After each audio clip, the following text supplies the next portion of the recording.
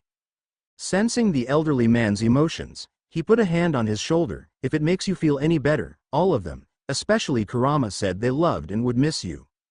That brought a smile to the man's voice, however it was short-lived. Dobi, give me back my power. Sasuke yelled, marching over, followed by who else but Sakura. Why do you need it? The war is over, the world is safe, and considering the fact every village pitched in to become one to beat Madara and Obito, I can safely assume there won't be any type of aggression between them. I need the power because I'm gonna be Hokage. I'm going to kill the 5 Kage, then the Biju and whoever else decides to get in my way. I'll be the world's only ruler. A world where no one can oppose me. The Uchiha shouted, causing everyone to look at him as if he had grown a second head. Who in their right mind would make you Hokage? The taller male questioned, raising an eyebrow seeing how this was going. Konoha would easily make Sasuke-kun Hokage. He's been loved there since he was a kid. Sakura screeched, causing everyone to go temporarily deaf. It was worse for Naruto now, since his hearing was now more enhanced than it ever was. I said in their right mind, you know, as insane, not mentally disabled, or flat out stupid. Konoha is filled with arrogant bigots, fools, and tyrants. From the elders, to the civilian council, to the civilians and shinobi themselves are corrupt to the core. They care not for others but for themselves and their own power ranking. Of course pathetic people like that would accept someone like Sasuke. Naruto snapped. More than a couple Konoha nin growled at what the Uzumaki said. Sure, their village wasn't perfect, but they weren't gonna let this freak talk down upon their home. Shut up. You've always been jealous of how everyone loved me. You've been seen as nothing more but a freak, a loser, and a peasant in the eyes of Konoha, but also your precious Sakura-chan. Do you really think they'll accept you now? Sasuke shouted, his eyes turning into his Mangekyo spinning rapidly. Naruto laughed, though everyone felt shivers from the dark amusement inside it. I could care less of what any of you think of me, honestly, especially those from Konoha. He glanced at the eye-twitching Pinkette, who everyone could easily tell wanted to start swinging. Something wrong, Haruno? She glared at him before channeling chakra to her fist, before rushing at him with it cocked back. When Sasuke-kun tells you to do something, you do it, she screeched. The Uzumaki simply stared at the charging girl, unfazed by her anger, and honestly disgusted by her actions. The transmission between his original personality to the one he has now was actually a life-changer, honestly. He could easily see both Sasuke and Sakura were lost causes, with Sasuke admitting that he was literally going to attempt to kill the 5 Kage and anyone else who got in his way, and Sakura, the girl, obviously was mental.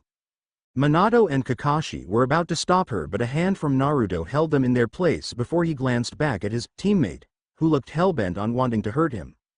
Let's see you talk back to Sasuke-kun now, Naruto Baka. The white silver-haired nin simply held out his hand and caught the fist easily with a yawn, much to the shock of those present and anger of the girl. She let out a rage-filled cry and began swinging her fists rapidly at him, thinking more than 3 would catch him and hopefully bring him horrible pain.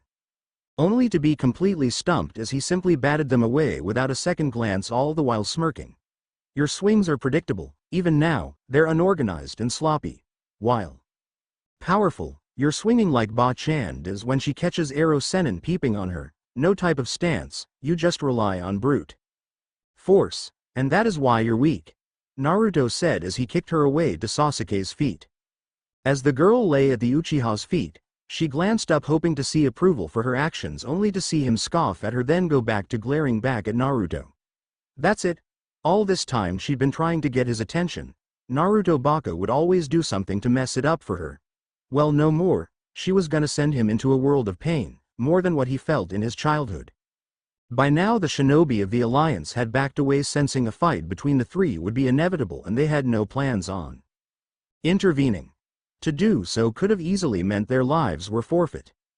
3 years spent under the Godem, who was not only the strongest woman in the world but the best medic, who taught you everything she knew and then some, in hopes you would make her proud. And how do you repay her? By throwing it out the window first time someone mentioned Sasuke. Every time we saw him, you'd freeze up and start crying. The tails retracted back into his body, his horns slowly shrunk into his head and forehead until they were no longer visible, and the eyelid disappeared as if it was never there. Poor little Sakura, you only joined the academy because your mom told you it would help you win Sasuke's affection. I bet she told you that if you won Sasuke's heart, she'd be proud of you and give you whatever you wanted. I'm not surprised honestly, seeing as how both your and Ino's mom were fangirls and quite pathetic ones to say the least. He chuckled seeing her twitching, no doubt ready to knock his head off. They were both fangirls of Two-san and Sasuke's dad, always fighting for their affection, shrieking, yelling, you name it. They tried dieting, becoming anorexic, wearing obnoxious amounts of makeup in hopes it would eventually charm them right into their pants. Eventually Fugaku settled down with Makoto and dad started seeing my mom, and naturally it didn't sit well with them that a foreign girl, as they called her, caught his attention and they didn't. So they started spreading rumors about her in hopes it would make him see her like they did. A disgusting nobody with hideous red hair. Ironic seeing how one of them had pink hair. Though to no shocker, it failed and the lies were easily traced back to them. So they did the next best thing in their mind, challenged her to a fight in a public place. Minato snorted. He knew exactly how that ended for the two and why he was so scared of his wife.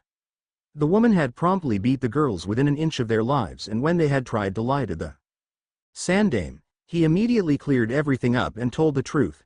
Afterwards he had told the girls to never talk to him or Kushina ever again unless it was about shinobi business, and that only. Following their oh-so-humiliating public beatdown, Ino's mom reluctantly settled down with Inoichi-san while your mom was determined to get into the pants of someone high status. He was interrupted as the pinkette let a rage-filled cry. You're lying. My mom is the best mom ever, she told me that. Sasuke-kun would love me indefinitely. I should have listened when she told me you were a demon. I should have killed you. You were always in my way. Sasuke-kun's way. You're a monster. Reject. Loser. I bet that bitch for a mother of yours was a whore like mom said. She screeched.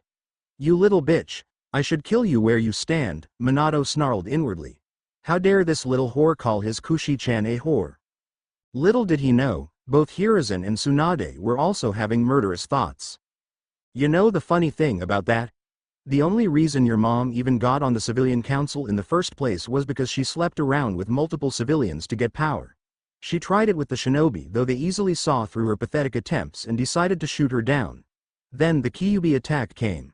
Two-san and Ka-san died, yet there was this blonde child with whiskers that resembled the Yondaime greatly. You still following me here? His answer was Sakura charging him with her fists raised ready to pound him into paste, though she just ended up getting kicked back again. The shinobi in cages looking on could only watch and listen as the Uzumaki destroyed the girl and her mom's image in front of their eyes, exposing just how sick and twisted both individuals truly were. In the head. Even Sasuke was shocked and disgusted. Those two whores were responsible for their daughter's constant fawning over him. So Yurin Ino's mom then devised a plan among their female members of their clan, telling them who my mother was.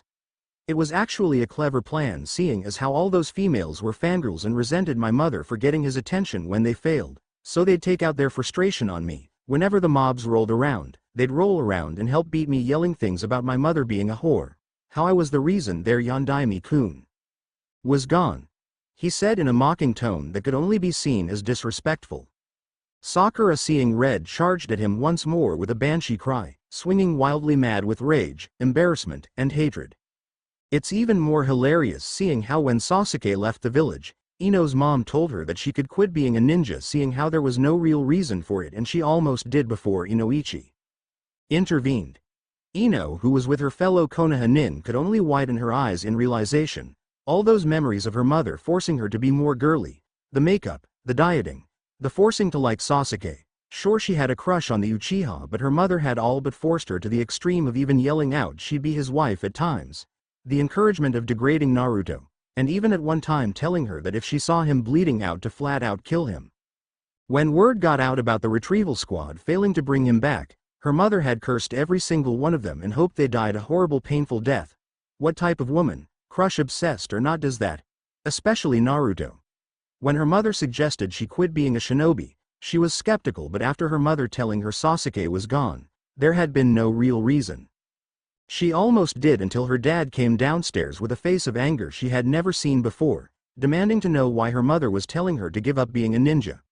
This had sparked an arguing match between the two. Horrible words were launched back and forth, lines were crossed. Since then her parents never got along that well after that. Whenever her father was around her mom, he always had a look of betrayal and hate in his eyes when he looked at her. Now she knew why. As Naruto saw Sakura glaring at him, he smirked, deciding to see just how far he could break her. Why don't you tell everyone what your mommy said to you after you told her Sasuke left and you say him? Leave? The girl's eyes widened before glaring again coldly. I don't know what you're talking about, loser. Stop trying to lie, it's not working, no one believes you, she yelled, inwardly hoping no one would listen, though she knew they would. Naruto's smirk widened. So you mean to tell me she didn't beat and threaten to disown you because you failed in winning Sasuke's heart? When you told her of how you begged Sasuke to let you go with him, she slapped you and drilled it into your head that Sasuke was your destined one no matter who he liked? How she told you that you had better win Sasuke's heart and become his wife or she'd kill you herself? How you were nothing more but a means to fame, and if you couldn't even do that, you had no use to her. Silence, utter silence. Everyone could only stare wide-eyed at the shaking, crying, snarling girl.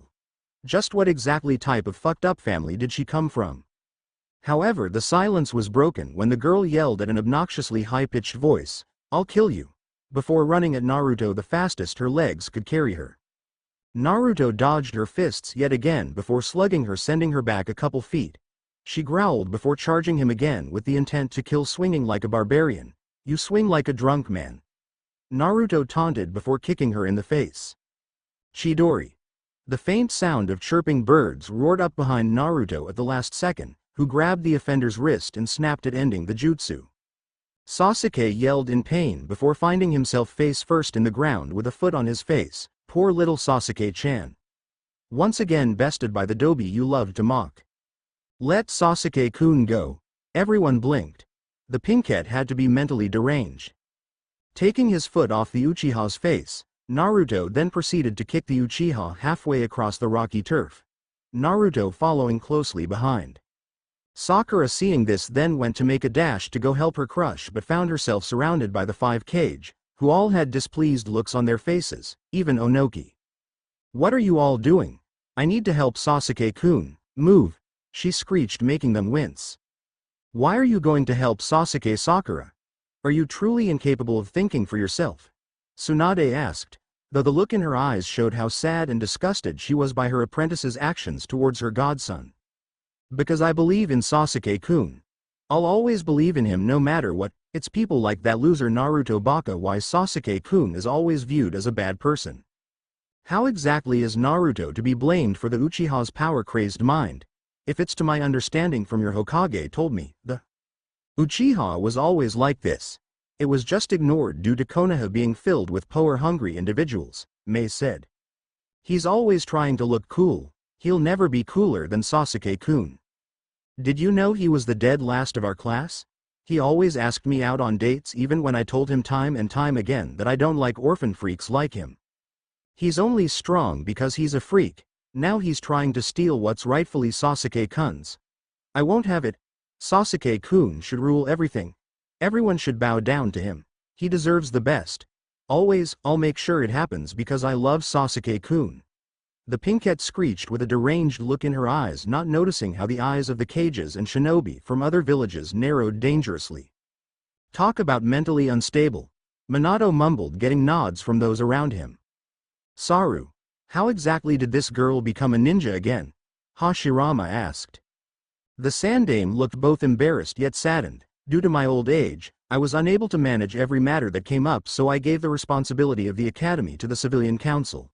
he said, and was immediately smacked upside the head by Tobirama. So because of your negligence, people like that, he pointed at the fist-shaking Sakura, ended up becoming a ninja. Oh come on. She's not that bad, she just need a lot of mental rehabilitation sessions. Hashirama shouted before wincing when his brother glared at him. She needs more than that, she should have never been allowed to continue this far. She's clearly not right in the head, and the fact she has Tsunade's super strength and rivals her in medical knowledge isn't exactly good for anyone. The Nidaime said, watching as the girl flinched before glaring at Mei, who obviously said some hurtful things. Between him and Kakashi, I'm not sure who to blame, Minato said, glaring at his former student. What did Kakashi do? Said gray-haired Nin was also confused.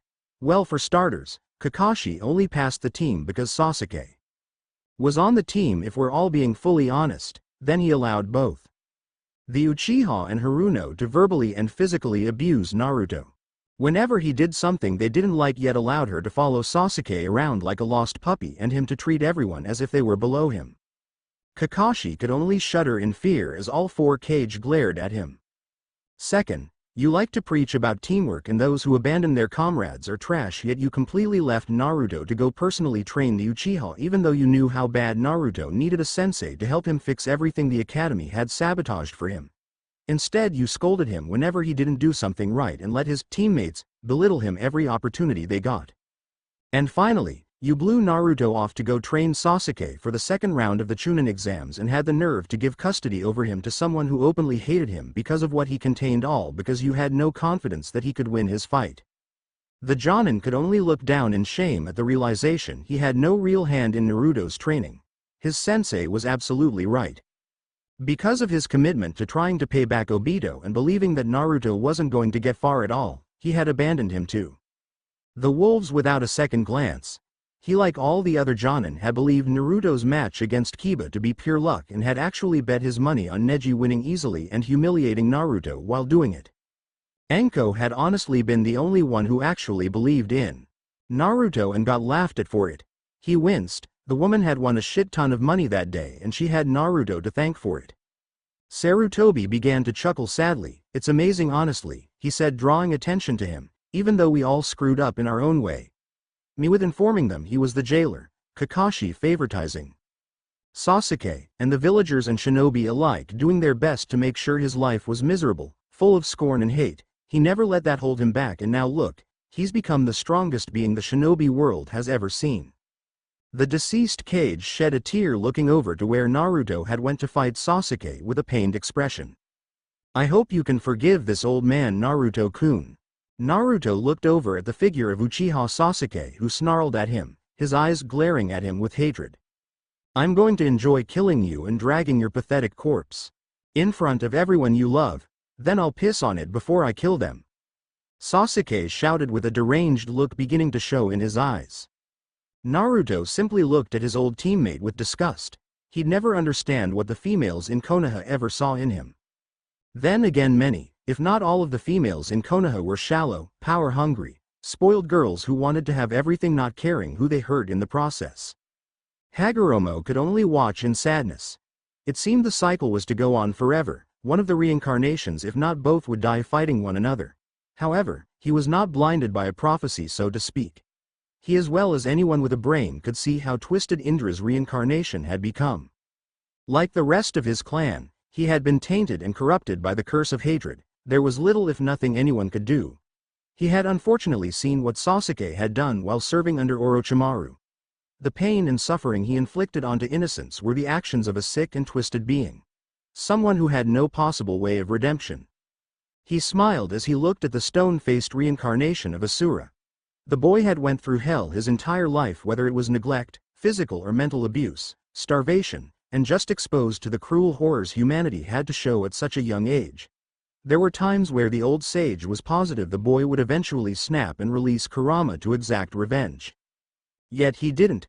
Instead, he put a mask to hide his suffering, choosing to believe that by becoming Hokage, he would gain the respect he so righteously deserved from everyone.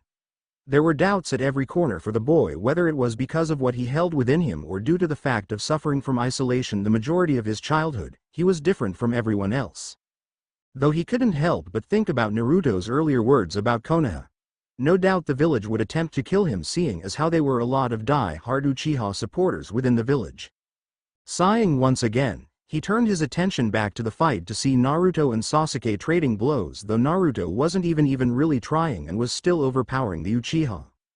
Suddenly the old sage sensed something approaching fast and rolled his eyes upon recognizing who it was. It was that pink-haired girl that seemed to be obsessed with Indra's reincarnation. Wait, some of her hair was missing along with some of her clothes. He immediately suppressed a strong urge to barf. No one should be that flat.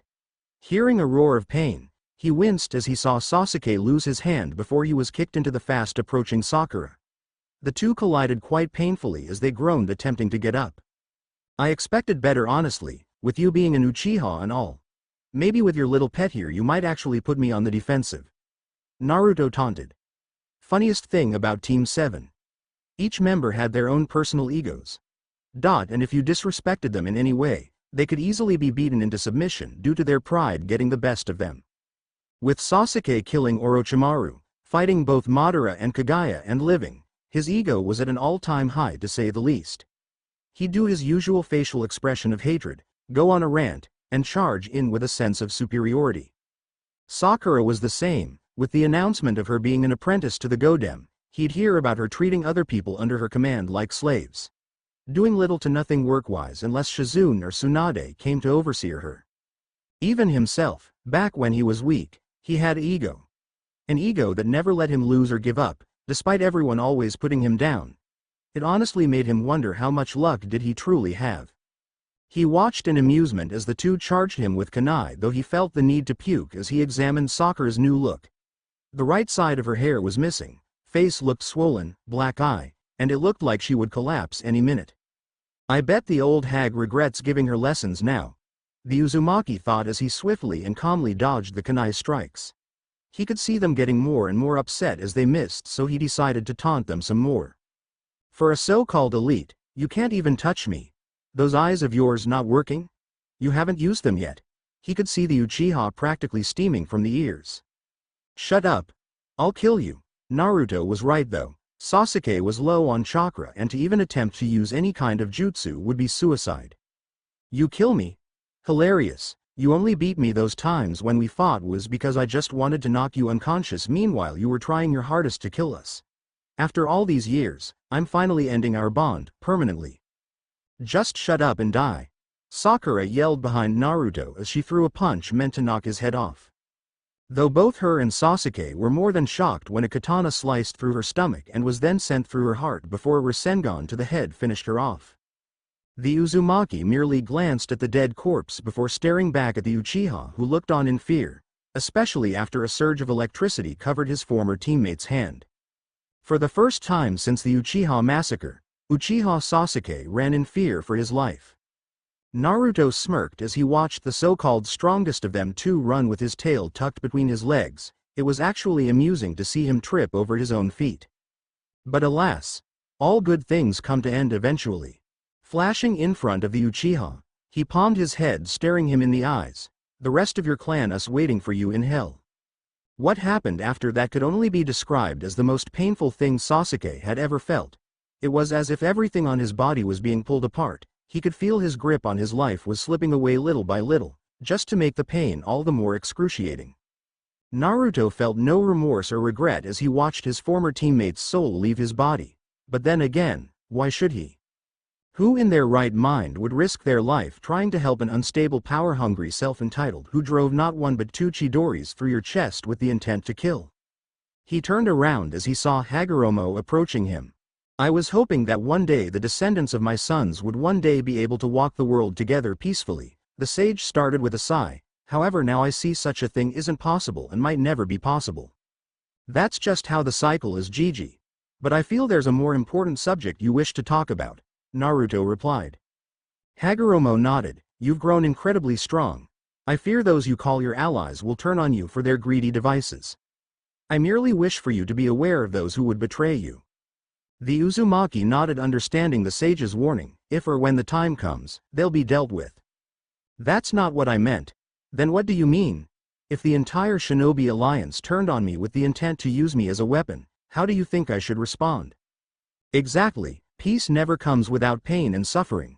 If this war hasn't brought enough of that, then they must be dealt with. Hagoromo sighed sadly but couldn't but agree. If they still didn't know how to work together and end the cycle of war and bloodshed, the shinobi would have to be dealt with. Naruto merely walked over to Sasuke's body, removing his eyes before crushing them, then burning his body. Better to be safe than sorry. So what will you do now? He asked Hagoromo. The cycle of over. The curse of hatred has been exterminated. I no longer see a reason to prolong my death. I also believe the elemental nations are safe in your hands. Naruto nodded sadly. I see. Hagoromo walked over and placed his fingers over Naruto's forehead, causing him to get a slight headache as he became overwhelmed with knowledge. Goodbye, Naruto. Hagoromo said as he began to fade. Goodbye, Hagoromo Gigi. Shinobi from the 5 villages gathered around their respective cage, who glanced back and forth at one another. I don't know about the rest of you, but I've had enough of violence and bloodshed for a lifetime. Mei said, ending the silence. I agree with Mei. After all this I can go without war. Tsunade supported. Speak for yourself, Senju. Iwa and Konoha will never be on friendly terms, and you can thank your Yondaime for that, Onoki said, glaring at the big-breasted Hokage and her shinobi. He couldn't glare at the real man because he had returned to the afterlife. The coward. His claim was supported by multiple Iwa shinobi, his granddaughter, Kuretsuchi, the loudest of them all. Nor will Kumo have any peace talks with Konoha, Mist, or Suna. Both Onoki and I only agreed to this farce of an alliance because of the danger Madara and his supporters pose. Our respective villages have lost very little shinobi compared to yours. What's stopping us from wiping you all out and taking what we want from your villages? He said, leering perversely at Hinata. Gaara merely closed his eyes as a smirk graced his face. Find something funny, Kage-sama? Kakashi said, drawing everyone's attention to the red-headed man. Indeed, they're forgetting the biggest flaw with their so-called plan, he said. And what is that exactly? Me. Everyone's head snapped in the direction and paled at the ki being sent off in numerous waves. There stood one pissed-off Naruto, whose eyes narrowed dangerously at the Iwa and Kumo Nin, and judging from the murderous gaze he gave to both A and Onoki, it was safe to assume he heard everything. So let me get this straight, he chuckled. Even after fighting Uchiha Madara, Obito, the 10 Tails, and being trapped in cocoons and almost being turned into white Zetsu, you still want to fight? Better yet, you want to start the 5th fucking shinobi war? Both sides flinched under his commanding gaze until Kuretsuchi stepped forward. Don't try to guilt-trip us, Namikaze. It's because of freaks like you this entire thing started. If we had just gave you up willingly like I suggested, no one would have died, she shouted. Everyone, including her own grandfather, gave her, "Are you serious?" looks. If you truly believe that if you gave me up to them and no one would have died, you're obviously mental. But then again, seeing how you'd more than likely kill kids if they so much as resembled my father, I'm not surprised.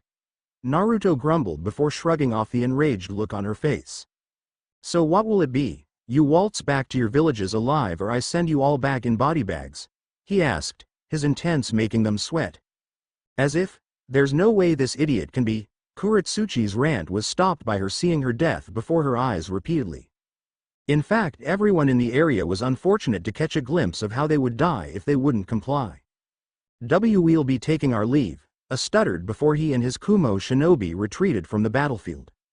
Onoki, Kuretsuchi, and Iwa followed after quickly, not only out of fear but to scheme and plan on killing the last Namikaze heir. Naruto merely watched them flee until they were finally out of view. However, his attention was grabbed elsewhere as he sensed people approaching them. Turning, he saw Tsunade, Kakashi, Mei, Gaara, and Temari looking at him. He raised an eyebrow but said nothing. After a couple minutes of awkward silence, it was Kakashi who broke it. Yo. He chuckled as the others facepalmed at laziness of the gray-haired nin. Naruto-san? Mei asked. Yes, Mizukage Dono, he respectively replied. We were wondering what you would do now that the war is over and stuff. Mei silently berated herself as she felt her face burn up at his gaze. Naruto thought about it for a minute before shrugging. I might head for Whirlpool and relax there until something that requires my Intervention pops up, he said, to say everyone was shocked but none more than those that knew him. Don't you want to be Hokage? Tsunade shouted before flinching as his Rinne Sharingan eye turned its gaze onto her. No, I don't understand. After all that time of you shouting about being Hokage and now you can finally being able to, you don't want to anymore? Temari asked while trying and failing to not blush at how the blonde-turned white-haired shinobi's eyes roamed her body seemingly in appreciation. I was still naive back then, Temari, hopelessly believing I had a chance to be accepted. My ascension, as I like to call it, has made many things clear to me, both about Konoha and those that live within the village. And what would that be? Kakashi asked. He knew any chance of Naruto being accepted in Konoha was slim to none, especially after his new transformation and killing Sasuke to save the world from another Madara. Regardless of what I do, I won't be accepted within that village, so why keep bothering? I'm better off on my own. I support his decision. Temari turned shocked at her little brother. Gaara, you can't be serious. You aren't against this or shocked at all? She all but shouted. I am very serious, Temari. Naruto has sacrificed his life more than once for the world. Who are we to deprive him of what he chooses to do? Gaara said. Besides, the redhead's upper lip twitched. Even if we were all against this, I highly doubt we could stop him, he added. I guess. The pigtailed fan wielder muttered before she squeaked as she felt an arm wrap around her waist and pull her close to a warm and muscled body. Don't worry, Temari, I'll still show up and see you and Gaara from time to time, Naruto said before leaning in to whisper in her ear, though I'll stop and see you anytime I can. Temari's face adopted a look of embarrassment while her eyes could be seen as if they were thinking heavily about something. So how exactly do you plan on getting to Uzu? Tsunade asked, trying to ignore the fact that Naruto had just flirted with Temari right in front of her brother. Besides, didn't her and Shikamaru have a thing going on? Once again Naruto shrugged before letting go of Temari while mentally smirking at how sad she looked at the loss of him. I'll just find a way, I guess. Anyways, peace. With that, the white-haired shinobi disappeared in a swirl. It was at this moment Tsunade realized something big and couldn't help but groan. The council's gonna make me empty my sake cabinet. 5 years after the Fourth Shinobi War, after he effectively isolated himself away from known civilization, Naruto began learning just what he could and could not do. Eventually he found out, thanks to the JUBI, 10 Tails, who he had named Shin, he had learned that due to Kaguya's near-endless chakra reserves combined with the unlimited chakra from Madara, his possibilities were endless. During he had discovered he was immortal as he was constantly testing life-threatening jutsu almost every single day. He had mastered all elements and sub-elements, both his Rinne Sharingan and Eternal Mangekyo powers, found out he was a sensor-type shinobi, and even accessed Limbo, that invisible world of shadows. He had originally thought about using the Byakugan, but both him and Shin decided not to. Compared to the Sharingan and Rinnegan, it wasn't anything special. Sure, it granted him 360 vision, but against a dojutsu like the Sharingan that gave him the ability to see chakra, ability to read lips, anticipate an enemy's move, and copy almost any jutsu from ninjutsu to taijutsu and genjutsu, it wasn't that cool. Compared to the Rinnegan that could master any jutsu along with all 5 elements, along with its ability to use 6 bodies which had different bodies with their own powerful abilities, the Byakugan was really a child's toy. Now that I'm really thinking about it, the Rinnegan is so overpowered it's not even funny. Today, however, wasn't a day Naruto could train. The world was so silent you could only hear rain and the sound of feet pressing against the soul as it walked past countless dead shinobi, men and women, from different villages. The blood still dripping from their bodies indicating they had been killed not long ago. The headbands ranged from Kumo, to Iwa, to Kiri, to Suna, to minor shinobi villages, and finally Konoha. Now you might be wondering just what the fuck happened as to why so many shinobi from different villages were dead and who exactly did it. The answer is quite simple. Their cause of death was one Uzumaki Naruto. It had seemed Kaguya had kin who were still alive and had planned to steal the Shinju fruit to gain more power. Only problem with that was that the Shinju was now in turn a part of Naruto, as in something that could not just be removed. Therefore they had sought to kill Naruto and absorb his powers and body. He would not allow this to happen, so he took them both on. Without hesitation, from their respective planets to his. The war, if you wished to call it that, from the way the terrain had been utterly destroyed, you'd think had lasted days, weeks, months, between Naruto's armies and theirs. You might also be wondering, what army did Naruto have? Zetsu. Naruto gathered all the remaining Zetsu that had roamed the elemental nations and Kaguya's personal dimensions of innocent humans she had trapped in her infinite Tsukuyomi and were turned into Zetsus. After being there for so long, they were now lost creatures which knew no real purpose. Naruto had later on found out that Kaguya had planned something like this happening, therefore wanted to have armies ready should she have to fight them. The Uzumaki had came to death many times and on the end of many taunts when he was down only to get back up, showing incredible willpower. Plus having absorbed Edo Tensei Madara that had unlimited chakra helps too. In the end, Naruto had defeated both Otsutsuki after finding out their names, Momoshiki and Kinshiki. And upon having hundreds of thousands of Zetsu when he first went to war, he merely had hundreds. He was mentally exhausted and just wanted to relax. However, it seemed he was deemed for yet another task. Saving one Hyuga Hinata from a love-obsessed Otsutsuki Toneri, a branch member of the clan. Apparently he had been watching Hinata from the moon for years and had finally decided to make her his bride. I still don't understand that part at all. He had assumed that since Naruto was preoccupied with fixing the damage left by literal invasion that had occurred, things would go smoothly and he'd have his bride. The fucked up thing was Hinata actually wanted to be his bride. Normally he wouldn't have that many objections to such a thing. However, Toneri had expressed a deep hatred for humanity and wanted to wipe them all out, even if Naruto only had a few friends left in the world. He still had to save it. It was like a hidden unspoken guideline you had to follow. While fighting the branch member, Naruto quickly realized Toneri was easy to rile up with taunts, which led up his focus and allowed openings the Uzumaki exposed to the fullest. He defeated and imprisoned the Otsutsuki on the moon and made him watch over them as if he were a guardian. Naturally this made the man furious as he attempted to lash out, calling Naruto all kinds of names, none that fazed him though, he had heard worse. He had dumped Hinata back off at Konoha in the arms of Tsunade and was gone without a second thought.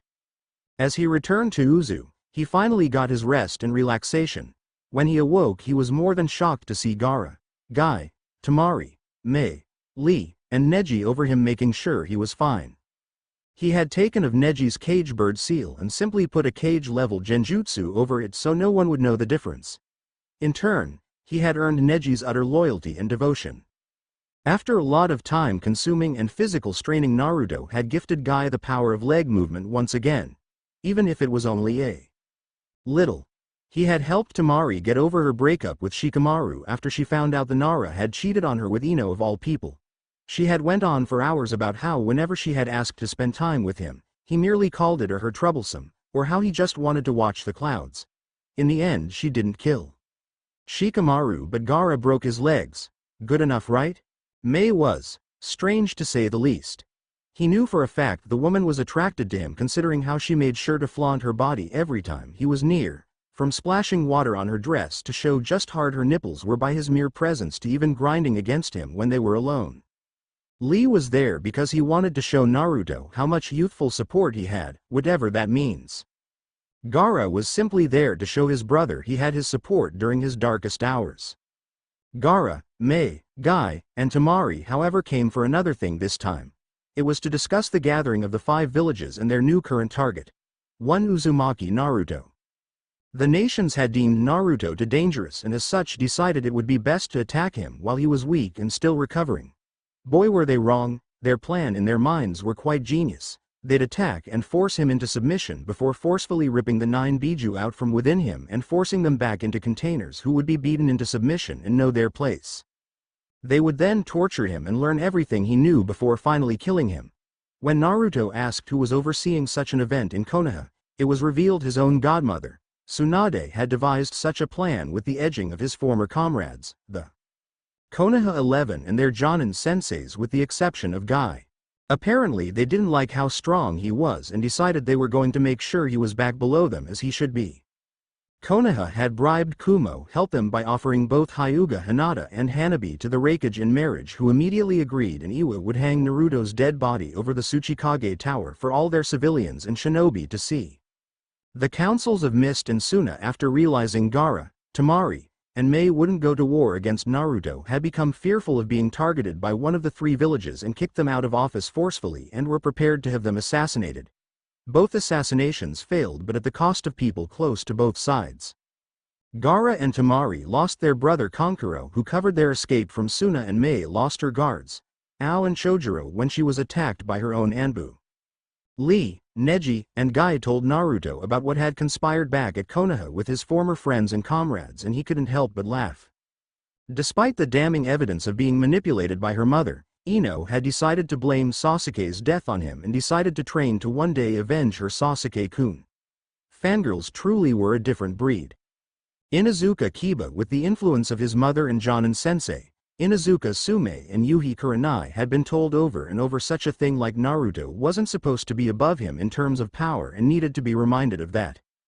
Tenten, following the crowd of those who already disliked Naruto, found herself hating the Uzumaki simply for the fact they were both orphans, yet he had so much power and she didn't.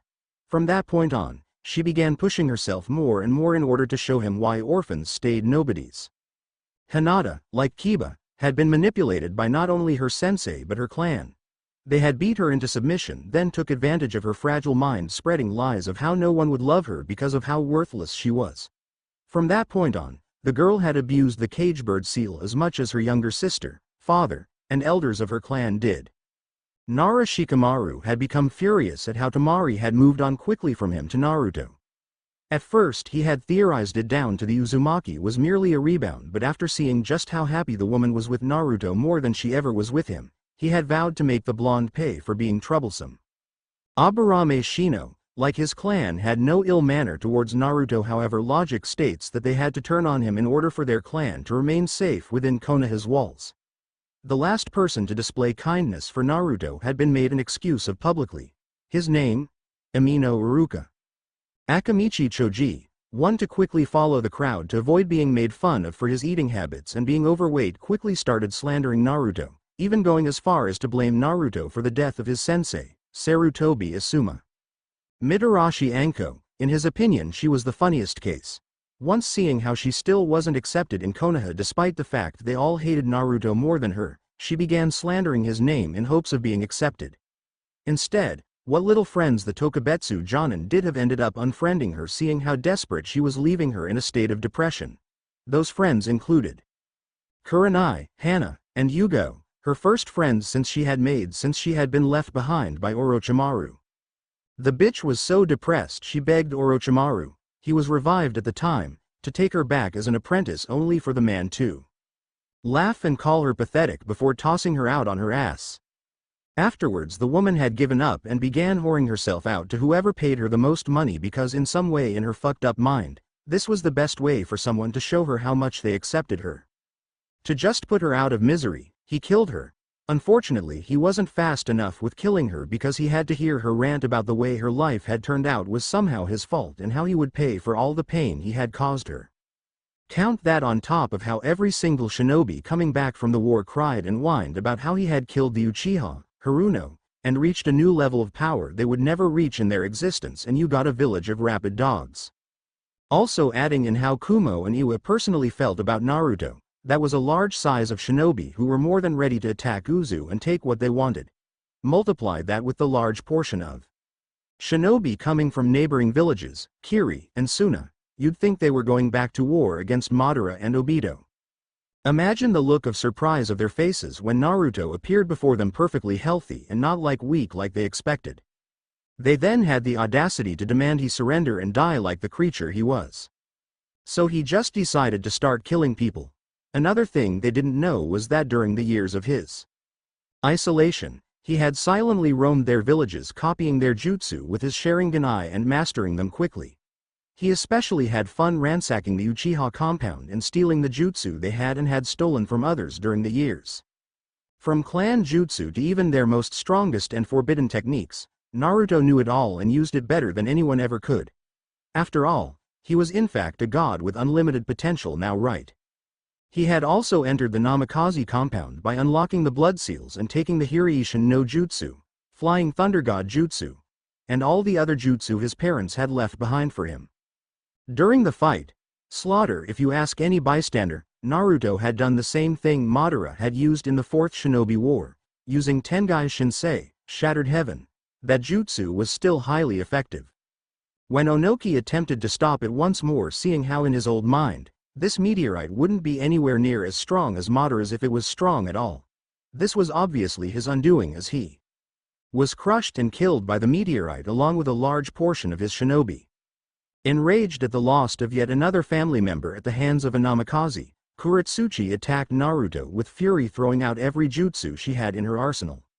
He merely dodged and avoided every single jutsu she tossed at him with a mocking smirk before beating her within an inch of her life, along with those idiotic enough to step in. He was however interrupted from dealing the killing blow by the arrival of Orochimaru, who was leading the Kiri and Suna Nin.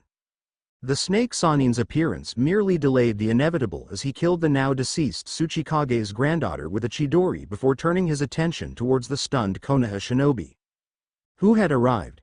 His eyes glanced towards the bodies of his old comrades, lifeless and covered in blood.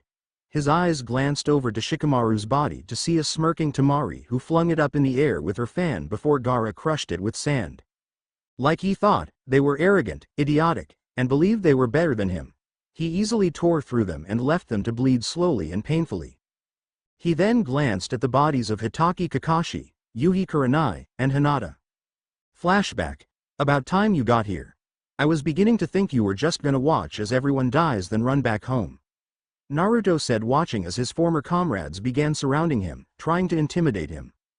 How idiotic. Naruto merely looked at their faces before glancing at his supposed godmother in disgust before finding the sky more entertaining than the worms around him. However, the Konoha 7, Neji and Lee had disappeared the night before their march on Uzu, took the time to look at the loser of their generation. He now wore black Anbu pants, fingerless gloves, a black t-shirt with a dark gray vest over it, his hair once white now red, as he did it out of respect for his fellow Uzumaki clan members, since he would be residing in Uzu for as long as he wanted. His hair still as spiky as before, with his bangs covering his left eye, giving them occasional glimpses at his Rinne Sharingan and the Tomo spinning slowly, the horns showing off his Otsutsuki bloodline. I'm gonna show you just how much of a loser you are, Dobi, Kiba snarled. You'll be begging for mercy after I'm done impaling you with all these weapons, Tenten threatened. I'm gonna turn you back into the talentless orphan loser Sasuke-kun, Sakura, and I made fun of, Ino taunted. Fate has determined you to be inferior to the power of the Hyuga clan. You are a loser, an abomination, and will be eradicated, Hinata said without a shred of emotion. It would be illogical to try to fight back. We can easily contain the Nine Tails' power. You have no chance of winning, Shino said. Let's just get this over with, you troublesome freak, Shikamaru said. Just make this easy for yourself and give up, brat. You might have beaten the Tsuchikage and his daughter, but you can't possibly hope to beat the Raikage, me, and your old teammates. If you come quietly, we'll make your death quick, Tsunade said with no shred of remorse of her voice. Naruto blinked before chuckling softly before erupting into laughter and raging the people around him. You actually think I still rely on Kurama's chakra?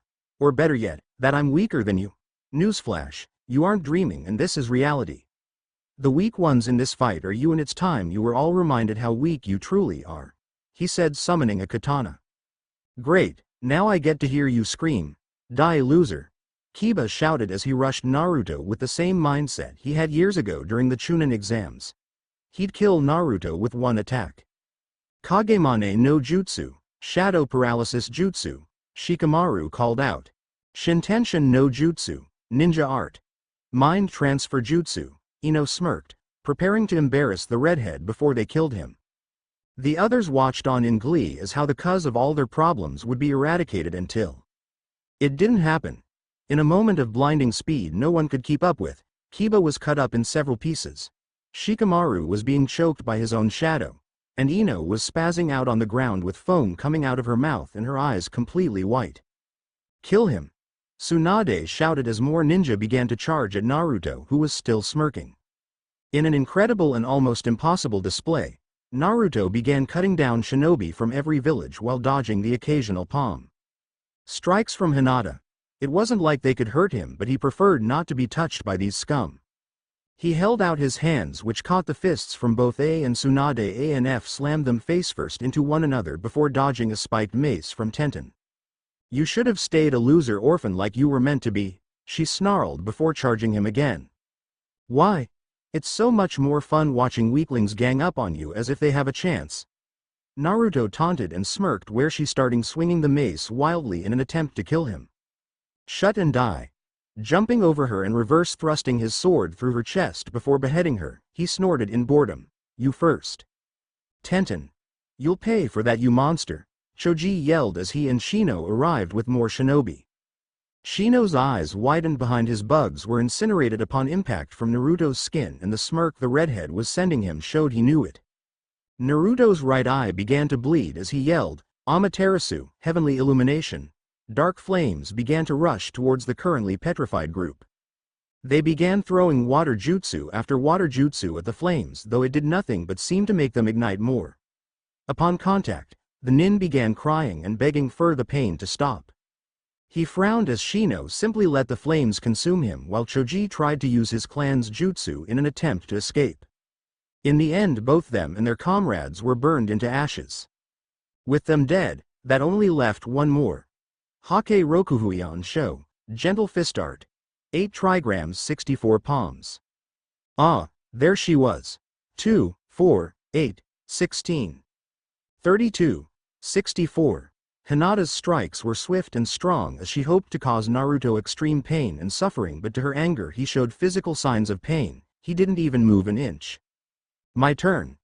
Her eyes widened as he let off vicious palm strikes against her chest and stomach, forcing her cough up spit and blood before sending her flying with a right hook. He snorted as he easily dispelled a genjutsu and turned to see a snarling Kurenai and Kakashi with both Mangekyo spinning as the rest of the alliance closed in on them with the appearance of a limping Tsunade, and Orochimaru. If their numbers weren't down to 300 or less, he might have been impressed by their willpower. However, it was clear they were on a do-or-die call now. Extending his arms, he uttered the words that would shake and destroy the alliance. Shinra Tensai, Almighty Push. Flashback. And the effects the jutsu had were huge. It killed the last remainder of their army, including Tsunade, who had never truly recovered from the battle versus Madara, and Orochimaru. Kakashi, Kurenai, and Hinata miraculously survived, though were quickly dealt with. He sat down on the steps of the Azukage Tower before Temari sat down next to him, resting her head on his shoulder. If someone told me Naruto of all people would become strong enough to beat the entire alliance and win, I'd laugh in their face. Now that I'm seeing it, I don't even know how to respond, Neji said. Naruto-kun's youthfulness is unmatchable, Lee yelled. What would make Tsunade do something like this? Gaara wondered out loud. Before, I would have cared to know why my godmother would go and betray me. Now, I could care less, Naruto said as he rested on his palms. What about the rest of the nations and daimos? I doubt they'll be any less cooperative, the shorter of the redheads pointed out. You let me worry about that, but know this. The Uzumaki got up from the stairs and looked into the sky, his mouth forming a vicious grin. Uzu will be reborn. Holy, this first chapter was 11k. Longest chapter I've ever written. Wow. But let me clear up some questions you might have. The mentioning of Momoshiki, Kinshiki, and Toneri was just for the hell of it. Plus it goes along with why the 5 nations wanted Naruto's death so badly and future plot-wise. You'll see what I mean next chapter. Secondly, the battles were pathetic, short and not that exciting. I'm gonna be better in that category, just wait. Third, when I said Naruto is going to be godlike, you'll see the difference between him just fucking around with people cause he's bored, and then you'll see what being godlike truly means. Now the harem, I'll leave that up to you and what kind of girls you want Naruto to fuck. Though a couple girls I will be choosing and will be outright denying. Don't forget to review and leave constructive criticism. A God's Life yo. Thanks for the positive reviews and feedback, I appreciate it.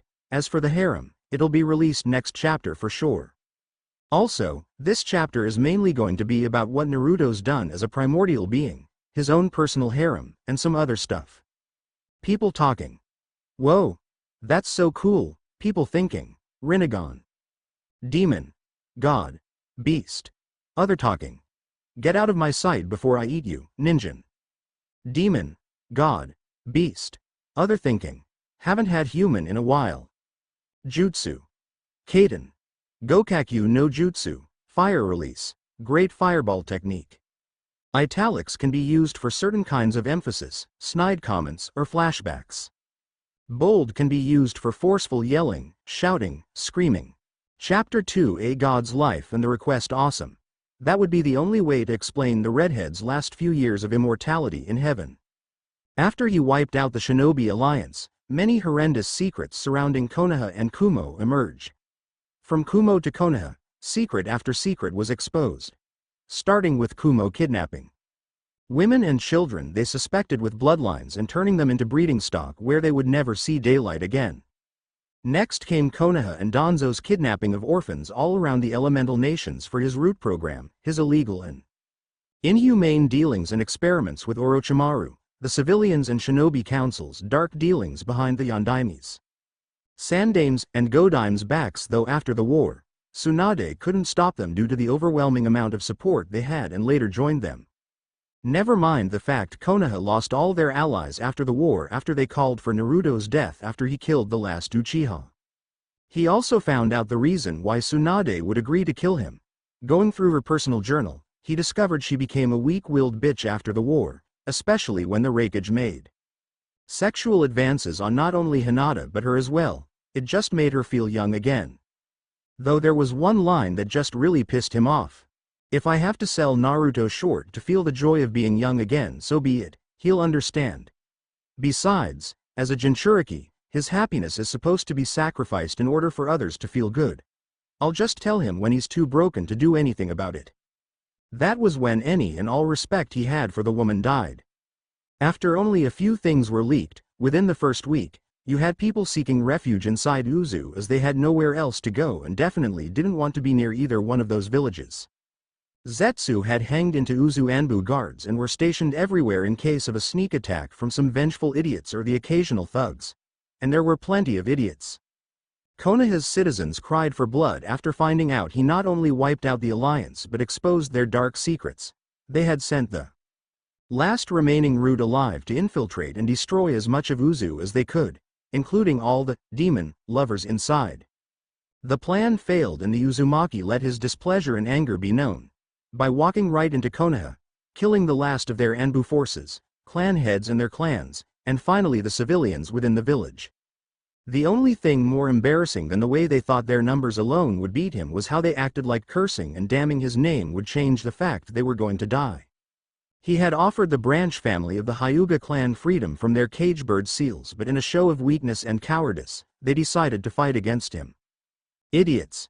After Konoha fell, whether they were allies of Naruto or they simply decided to align with Uzu simply out of fear for their families, Uzu had numerous peace treaties waiting to be signed in hopes of avoiding utter annihilation. The Uzumaki eventually married Temari in May after he kept his promise and gave Shion a baby, provided he stay in Uzu till he's old enough to avoid outside corruption, to continue ruling demon country. Uzu Shiogakure had thrived for decades, even after his wives and friends had all passed and he was left behind to rule alone. That had been a millennial ago. Once known as Uzumaki Naruto, destroyer of the 5 villages and the Yondaime Azukage, he was now known as Otsutsuki Naruto, the Ashirado no Kami, god of the 10 paths, and god of chaos. After the elemental nations had fallen, swept aside, and forgotten by the development of humanity, he was left as the last remainder of the shinobi lifestyle. Approached by 3 goddesses, they offered him a new life, one with constant battle, subjects for him to rule and command, and a throne for him to rule watching over a kingdom he could call his home and with them at his side.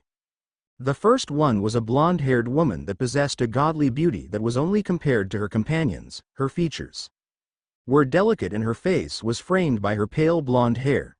Her body could only be described as voluptuous with enormous breasts, wide hips, and a big perky ass. All that was covered by a tiny robe that couldn't hide her figure. This was Kami, creator of destruction and creation, mistress of angels, and goddess of life. The second one was a black-haired woman. Her features as delicate as Kami's, but the shape of her face was more oval, her hair pulled into a ponytail. Her red eyes shined with malice and mischievousness. Also like Kami, she had a voluptuous figure, though her breasts and ass were smaller, her hips flared more. She was wearing a black robe that had weird red marks over it. This was Yami, goddess of the underworld, and mistress of demons. The last woman also had an extreme beauty about her. Her skin was very pale, almost ashy but still lustrous. Her hair was a dark gray, leaning and covering her left eye, giving her a mysterious look, her eyes dulled with insanity and bloodlust. Her chest was petite, compared to the other two, but still big in normal standards, but her best feature was her wider hips and her round, perky ass. Her body was barely clothed, only having a white tank top and short shorts. This was Shinigami, or Shini, goddess of death, and mistress of fallen angels. He didn't have anything to lose if he agreed. His wives, friends, and their children were gone. He had already spent years watching over Uzu and keeping peace. There weren't really any fights, and that was the one thing he missed, fighting. No matter how much he had tried to deny it, he was a warmonger. He lived to fight. He loved to fight. He wasn't a warhawk like Danzo, but he just disliked being peaceful all the time. So he accepted.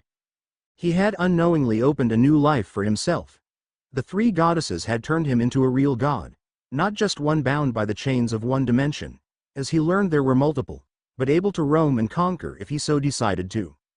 Of course there were those that disagreed with this, but due to the overwhelming support from other gods and goddesses, he prevailed.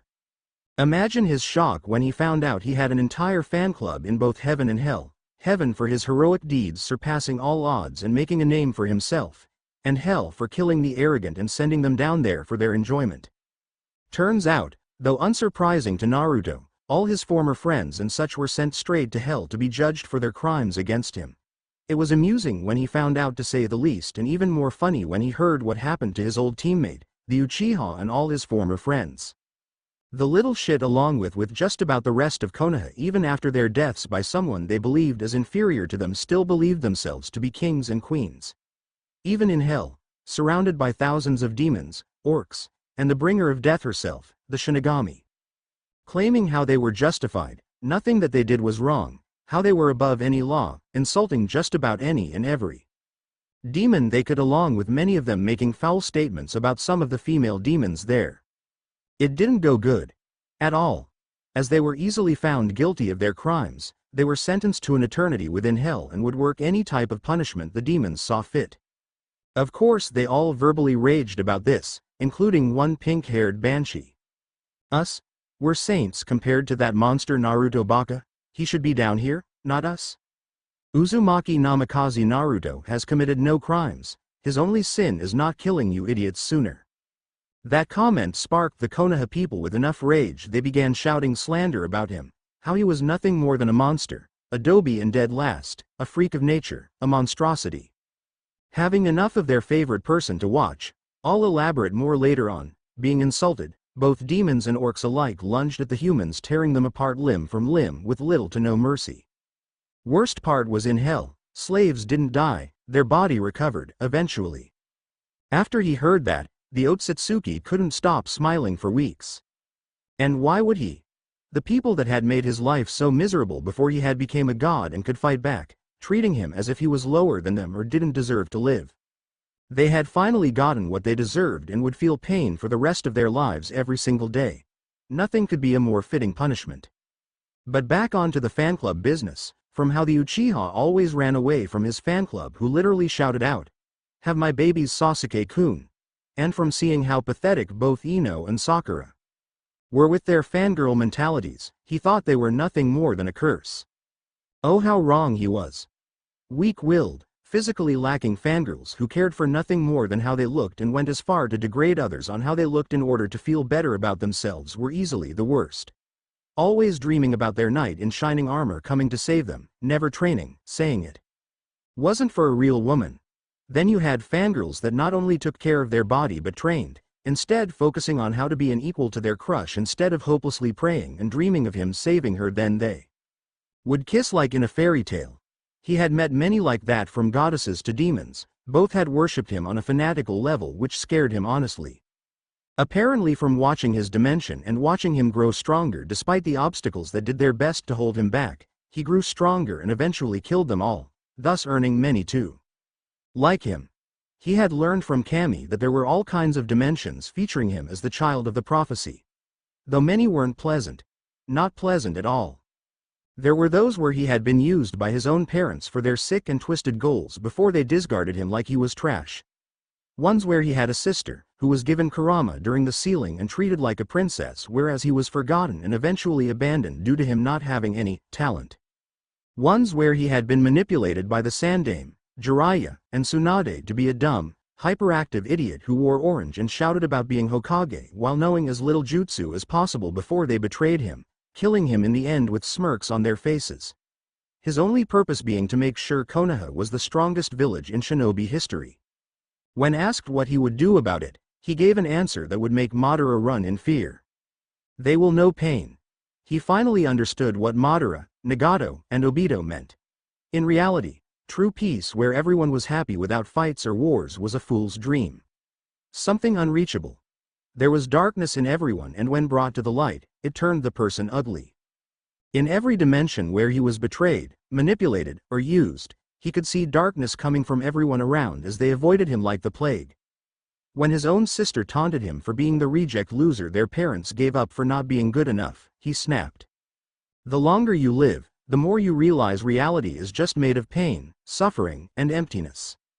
He had brought each world to their knees before wiping them out, starting with the ones who betrayed him. Everyone felt it, the darkness within him coming to rise. Flashback: the arena was dead silent. No one could comprehend what exactly had just happened. The Namikaze prodigy was dominating her loser of a brother while people in the stands laughed along with Yondaime and his wife. Insulting him, degrading him, proving he was nothing more than a lost cause. Then it happened. The boy clutched his head in pain before he let out a roar of rage, and black chakra roared from within him as his body began to change physically. His midget height of 4 feet 8 changed to 5 feet 8, his dirty blonde hair turned a blood red with black tips, his chest more ripped along with the six-pack he now sported. His clothing going from that hideous neon orange to black shinobi pants, his once yellow teeth now turned in sharp pearly whites, and the immense darkness coming from him. But what really shocked both the civilians and shinobi alike was the Mangekyo and Rinnegan he sported in his eyes and the 2 white horns he sported on his head. His skin turned dark black as a star formed on top of his nose, but in the middle of his eyes as well. His sister was visibly shaking in fear before she tried to put up a tough front. Ha! Ni ice genjutsu loser, but it doesn't mean anything. You still won't win, and mommy and daddy will always love me more than you, she taunted. The smirk that graced the now redhead's face was unsettling to many. So? I could care less about the Namikaze and his whore. They were never there for me when I was little, so I definitely don't expect them to be there for me now. In fact, I expect them to even try to help you should I beat you so badly in front of them. He laughed. You beat me? Huh? Remember the last time you managed to beat me? Mommy kicked you out the oof. She was cut off by a foot placing itself directly in her stomach, sending her flying into the wall. I remember well. The whore beat me because I beat her favorite child in a duel that was supposed to be completely one-sided. He grinned up at the fuming Minato and Kushina, who were glaring daggers at him, hoping he would burn alive. Tell me, Namikaze. Is there any Uzumaki left in you, or did that die after that Toad Sanin told you and Minato about that so-called prophecy? Their shocked faces said it all. Surprised. It's funny what a 6-year-old can find out when no one gives a fuck about him and never checks up on him. You never even questioned what would happen to me after Minato told you of the fame it would bring both of you if my beloved sister fulfilled the prophecy. How cute. Naruto sidestepped as his sister slammed an incomplete Rasengan into the ground, an attack that was obviously meant to kill him. Shut up. So what if they realized I was the only good thing they had in the family? You're a loser playing ninja. A outcast. No one likes you. Just fall in a hole and die somewhere, she shouted. Will do, he said before he disappeared, only to appear right in his face and grip her stomach hard, directly where the seal was. But first, I want the 9 tails, he said with a predatory grin. He had never felt so alive after letting his darkness roam free. Of course the Yondaime and his wife along with their entire shinobi force rained down on him with the intent to kill after seeing him pull Kurama from his sister whose name he still didn't bother to know. He dealt with them quite easily, beating them within an inch of their lives and sending the world in a state of panic. After all, if someone could easily beat the Yondaime, his wife, and Konoha's entire shinobi force and not break a sweat, what was stopping him from coming after them? However, not everyone was against what he did. The fire daimyo, for instance, demanded answers the instant Minato and Kushina awoke. They had tried to avoid the question as best they could, but the threat of removing all funding the village broke that. They did admitted everything, from abandoning Naruto, to ignoring him, treating him like a bug, all because he wasn't a part the prophecy Jiraiya spoke of. The daimyo didn't like that one bit. So you mean to tell me your child because of some damned prophecy? You don't understand, Natsumi could be the savior of the world. She had to be given all our attention and love, so what if that brat didn't have anyone? You can see he's still nothing more than a pest. You ignorant bitch. That so-called pest just beat you all without so much as a sweat. I felt more power come from him than I've ever felt come from that so-called child of the prophecy. How dare you talk about my daughter like that? Fire daimyo or not, you will not degrade my daughter for that creature. That creature, as you call him, has just made Konoha his #1 enemy, and I assure you, should he take vengeance on your miserable lives, he will not be reprimanded. You can't do that. I won't let you. Try me. He sighed, remembering how he had killed the bitch with chakra chains, her shock and hatred fully known to the world. The Yondaime fell shortly after, victim of his oh-so-precious Hiraishin. Then came the Toad Sage to avenge his student and stop what the Toads had called the God of Chaos.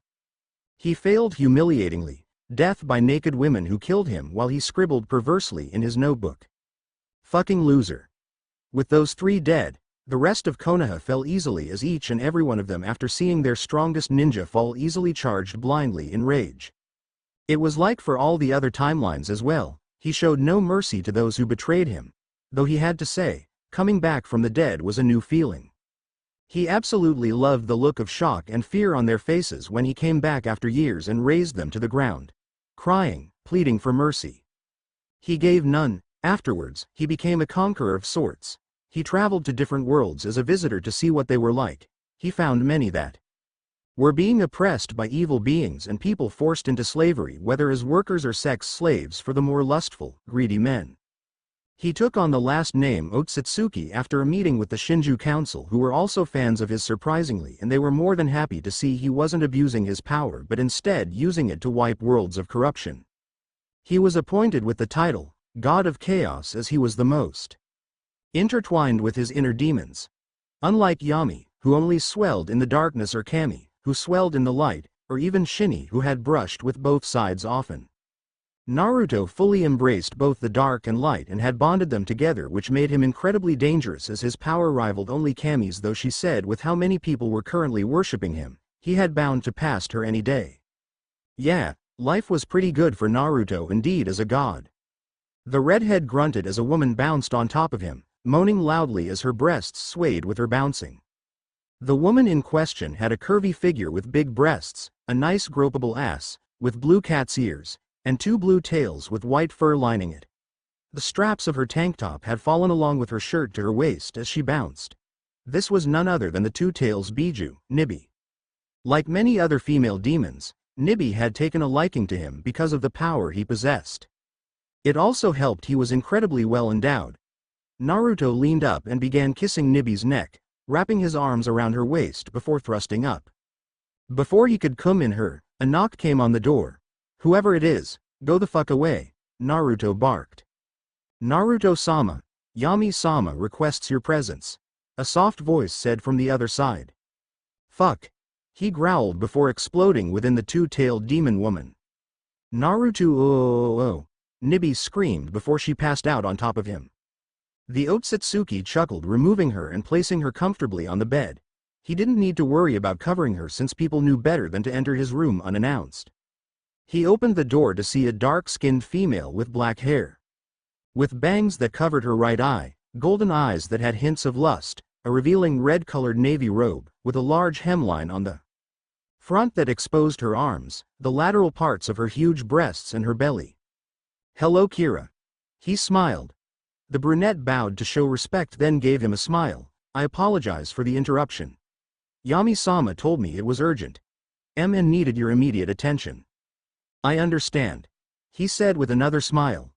Naruto and Kira had met during his visit in the underworld when he went to laugh at his former comrades. He had enjoyed that time immensely, especially after their befitting roles. Ino, Tsunade, and Hinata were literal fucktoys that got passed around from orc to demon to demon. Ino, from what he heard, caved as soon as the first dick went inside her, unsurprisingly. Hinata and Tsunade had put up resistance, but after being gangbanged for 8 straight times, they inevitably caved in.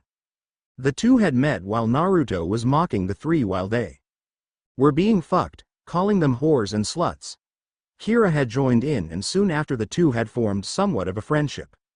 Eventually they came upon a throne room that only rivaled Naruto's in terms of space and room. Though whereas Naruto's throne room was filled with Uzumaki paintings, decorations, and occasionally the heads of his enemies, this one was completely bland and white. I do believe this is where we part, Naruto-sama, Kira said.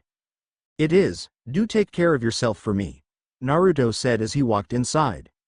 Naruto smiled as he saw his 3 favorite people ever in his life. Naruto-kun. The redhead was immediately glomped between breasts courtesy of the 3 goddesses. Ma, I'm happy to see you too, he mumbled. You must be wondering why you were called here. Upon Naruto's nod, Yami continued. It's a nuisance we should have just killed long ago. Ao has escaped his confinement and ran off hoping to find more power in hopes to conquer you and eventually defeat and force us to marry him. The Otsutsuki's eye twitched. Ao was an Otsutsuki who was outraged with the fact the Shinju Council had chosen Naruto as the Ashirado no Kami and not him. He was also somehow related to Toneri, Momoshiki, and Kinshiki, so obviously he had pure hatred for the redhead. He had challenged Naruto in front of everyone for the title and the power he wielded before saying he'd make Yami, Kami, and Shinny his wives before taking over everything.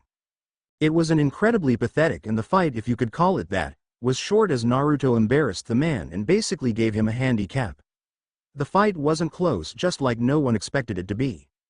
Ao, humiliated to the point of no return, decided to strike at Naruto, whose back was turned only to get blinded and beaten an inch within his life again.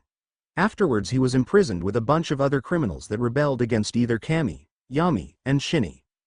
How did he escape? That place is supposed to be locked down tightly.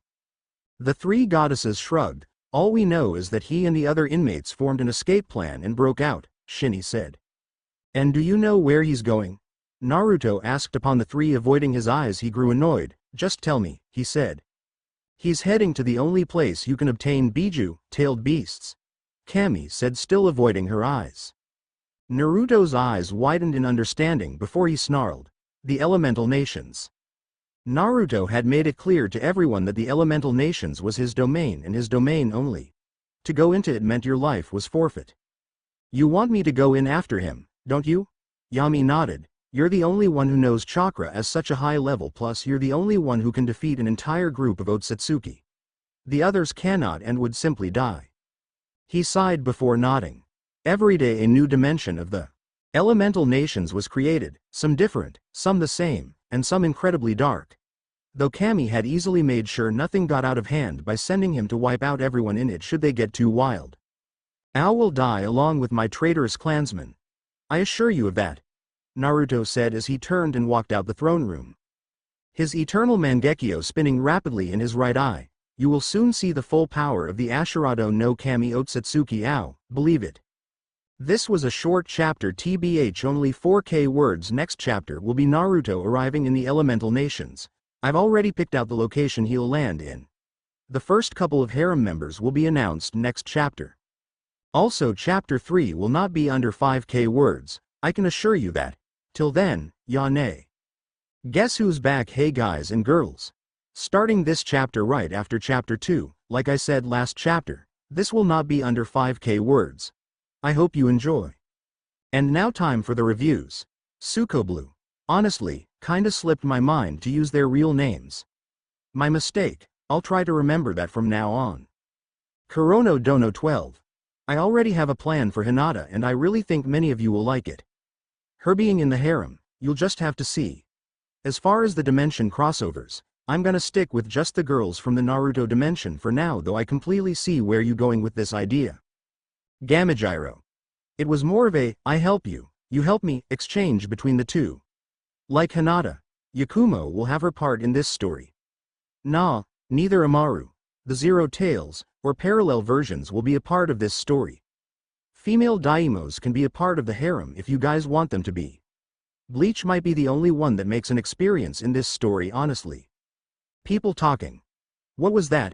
People thinking. We're doomed. Demon. God. Beast. Other talking. I'm going to enjoy this. Demon. God. Beast. Other thinking. Oh fuck, jutsu. Kaden. Gokakyu no jutsu. Italics can be used for certain kinds of emphasis, snide comments, or flashbacks. Bold can be used for forcefully yelling, shouting, screaming. Chapter 3. Look who's back. Uzumaki Kushina was not the happiest of women, and she hadn't been for a long time. The day she was giving birth to her daughter, Naomi, a masked man claiming to be Uchiha Madara threatened to kill both her and her child before ripping the kyuubi from her stomach. Her husband, Namikaze Minato, had fought off the masked man before going into this mad rant about how his daughter would be the greatest weapon Konoha ever had. You don't get it, Kushina. I never loved you. You were a great fuck, that's all. A means to sire me an heir I could control. Now with you out of the way, I can raise this girl to be my ultimate weapon, and Konoha will be the strongest shinobi village that ever existed. Something inside Kushina became cold and dark that day, and it only grew larger as the village, Konohagakure, village in the hidden leaves, demanded her child be killed for having the kyuubi sealed within her or made into a weapon. Hitaki Kakashi and Jiraiya didn't take too kindly to their sensei, student being killed, and had attempted to kill Naomi on multiple occasions, though were foiled time and time again either by the Sandaime Hokage, Mitarashi Anko, Inuzuka Sume, or herself. Mitarashi Anko had been the only one of her 3 students to stand by and support her during her time of need. Being an outcast herself, Anko knew all about being hated and disliked for something out of her control, and thus had stuck by her sensei. The same could not be said for her other students, Azuki Yugo and Yuhi Kurenai. As she found out from Anko, Kurenai had always been jealous of Kushina for having Minato's attention while she didn't. Instead, she had decided to get under the Uzumaki's wing and learn things secretly about Minato in hopes of wooing him away. When that didn't work, Kurenai had tried multiple times to poison Kushina. Thankfully, the kyuubi had made the poisons relatively harmless, thus foiling Kurenai's plans. Upon finding out the kyuubi was sealed within her daughter, she had attempted to place Kushina in a genjutsu and kill Naomi secretly in honor of the Yondaime, but failed as Kushina got out the genjutsu easily before threatening the Chunin, at the time, with death. Her other student, Azuki Yugo, was one she had high hopes for, someone she taught the art of kenjutsu, so to see her betray her was annoying, to put it nicely. Yugo stated she wanted no part with Kushina, or her demon spawn, as she called Naomi, wanting no deal with the village outcasts so it wouldn't damage her reputation with any of her higher-up officers. Kushina's response? Kicking her ass, quite literally? The ones who hit her hardest was the betrayal of 3 of her best friends in Uchiha Makoto and Hyuga Hitomi, and Nara Yoshino, who when Kushina asked for support simply stated that an Uchiha Hyuga didn't assist such lower-ranking class people such as her. Yoshino simply said he would be too bothersome and she had more to worry about than her and her little hellspawn. Kushina, being a censor, immediately went to see if they were being affected by any seals to make them switch up. There were none. Her last loyal best friend, one Inuzuka Sume, who had been the redhead's best friend far longer than either of the others, had stood by Kushina's side till the end, regardless of the fact a few of her clansmen died in the kyuubi's rampage or not. She claimed the Inuzuka clan would have her back through whatever she needed, and as such they did. The Sandaime, Sarutobi Hiruzen, while angered and saddened at the death of his wife, asked just happened during the birth. She had told him everything, excluding Minato's madman rant, about the man claiming to be Madara, Minato being taken by the Shinigami, how his Sharingan could control the 9 tails. Once he understood, he did not harbor any ill will against her daughter. However, that was only 3 people in a clan that supported her. They were against any entire village that wanted her daughter dead or used as a weapon. As a result, She had grew exceptionally cold towards anyone that showed her child malice. Her kind side had only been seen by her child, Anko, Sume, or Sarutobi. Growing up, Naomi had been influenced by her mother a lot, often acting like her so much she developed an ice-cold personality as well. Kushina had made sure her daughter was well trained, teaching her how to wield a sword, jutsu, and even the Uzumaki clan's chakra chains, which were black. When Sarutobi questioned her on this, she gave him a reply that instantly shut him up. When my daughter finally goes to the academy, do you think they'll give her a fair chance like the rest of those brats? No, they'll do any and everything in their power to make sure she fails and gets held back. I won't let that happen. Once Naomi had finally started going to the academy, Kushina was right. The instructors and teachers had done their best to embarrass her, asking questions no Chunin would be able to answer, let alone academy student. When she often asked Naomi about her classmates, she only had one thing to describe them: losers. And she was right. Her classmates were quite frankly losers in all of the sense. Inazuka Kiba, the son of Sume, believed he was the shit, and thought he was an alpha of sorts. He had attempted to talk to Naomi multiple times, though was blown off multiple times. Nara Shikamaru, the son of Yoshino, was the definition of a slacker, though she knew all Nara men were incredibly smart. He just didn't do anything right as far as anything. All he did was sleep and stare at clouds. Akamichi Choji was a fat kid who just ate chips all day and got bullied because of his weight, plus he was friends with the Nara boy. Yamanaka Ino and Haruno Sakura, or as Anko and Naomi called them, the Banshee sisters, were nothing more than fangirls who just fought over one boy, never trained or exercised, and spent time stalking said boy or attempting to make themselves look pretty. All three thought they would easily be good one-night stands growing up. Uchiha Sasuke, son of Makoto, the said boy of the girl's affection, was emo, duck-haired brat who thought the world owed him something. Ever since his sister Itako, female Itachi, murdered the Uchiha clan save him, the village had babied the boy silly, giving him stuff for free, giving him free lessons on jutsu and everything else. He had tried to show up Naomi multiple times only to get beaten quite savagely, earning the hate of his fan club and the people of Konoha even more, not that she cared. Hyuga Hinata, daughter of Hitomi, was easily one of the worst clan heirs Kushina had ever seen. The girl had no confidence, no self-esteem. She flinched at everything and fainted at almost nothing. She had even heard from Anko that Hitomi herself was planning on disowning the girl soon if she didn't start acting like a real Hyuga, as she put it. Aburame Shino was simply a member of the Aburame clan and one who was disliked by the entire class simply for being a loser who plays with bugs. Naomi had excelled despite the civilian council's and instructors' best plots and became Kunoichi of the year. Not that the title meant much considering it wasn't even a race, seeing how she bested her classmates in literally everything. Hiruzen, seeing how anyone else would take the chance to kill Naomi if she was placed within their team, he gave her dual senseis in Anko and Kushina. This of course caused conflict as the Shinobi Council and Civilian Council demanded Sasuke get 2 senseis or they would have a serious problem. Sarutobi's response was to pull up the long list of crimes they had committed under his and Minato's rule. That of Kaos had sent them running out of his office in a flash. Though all of that anger and malice could not describe how Kushina was currently feeling right now. They had been given a C-ranked mission to guard a bridge builder named Tazuna and protect him from a grimy businessman named Gato who was oppressing Wave Country.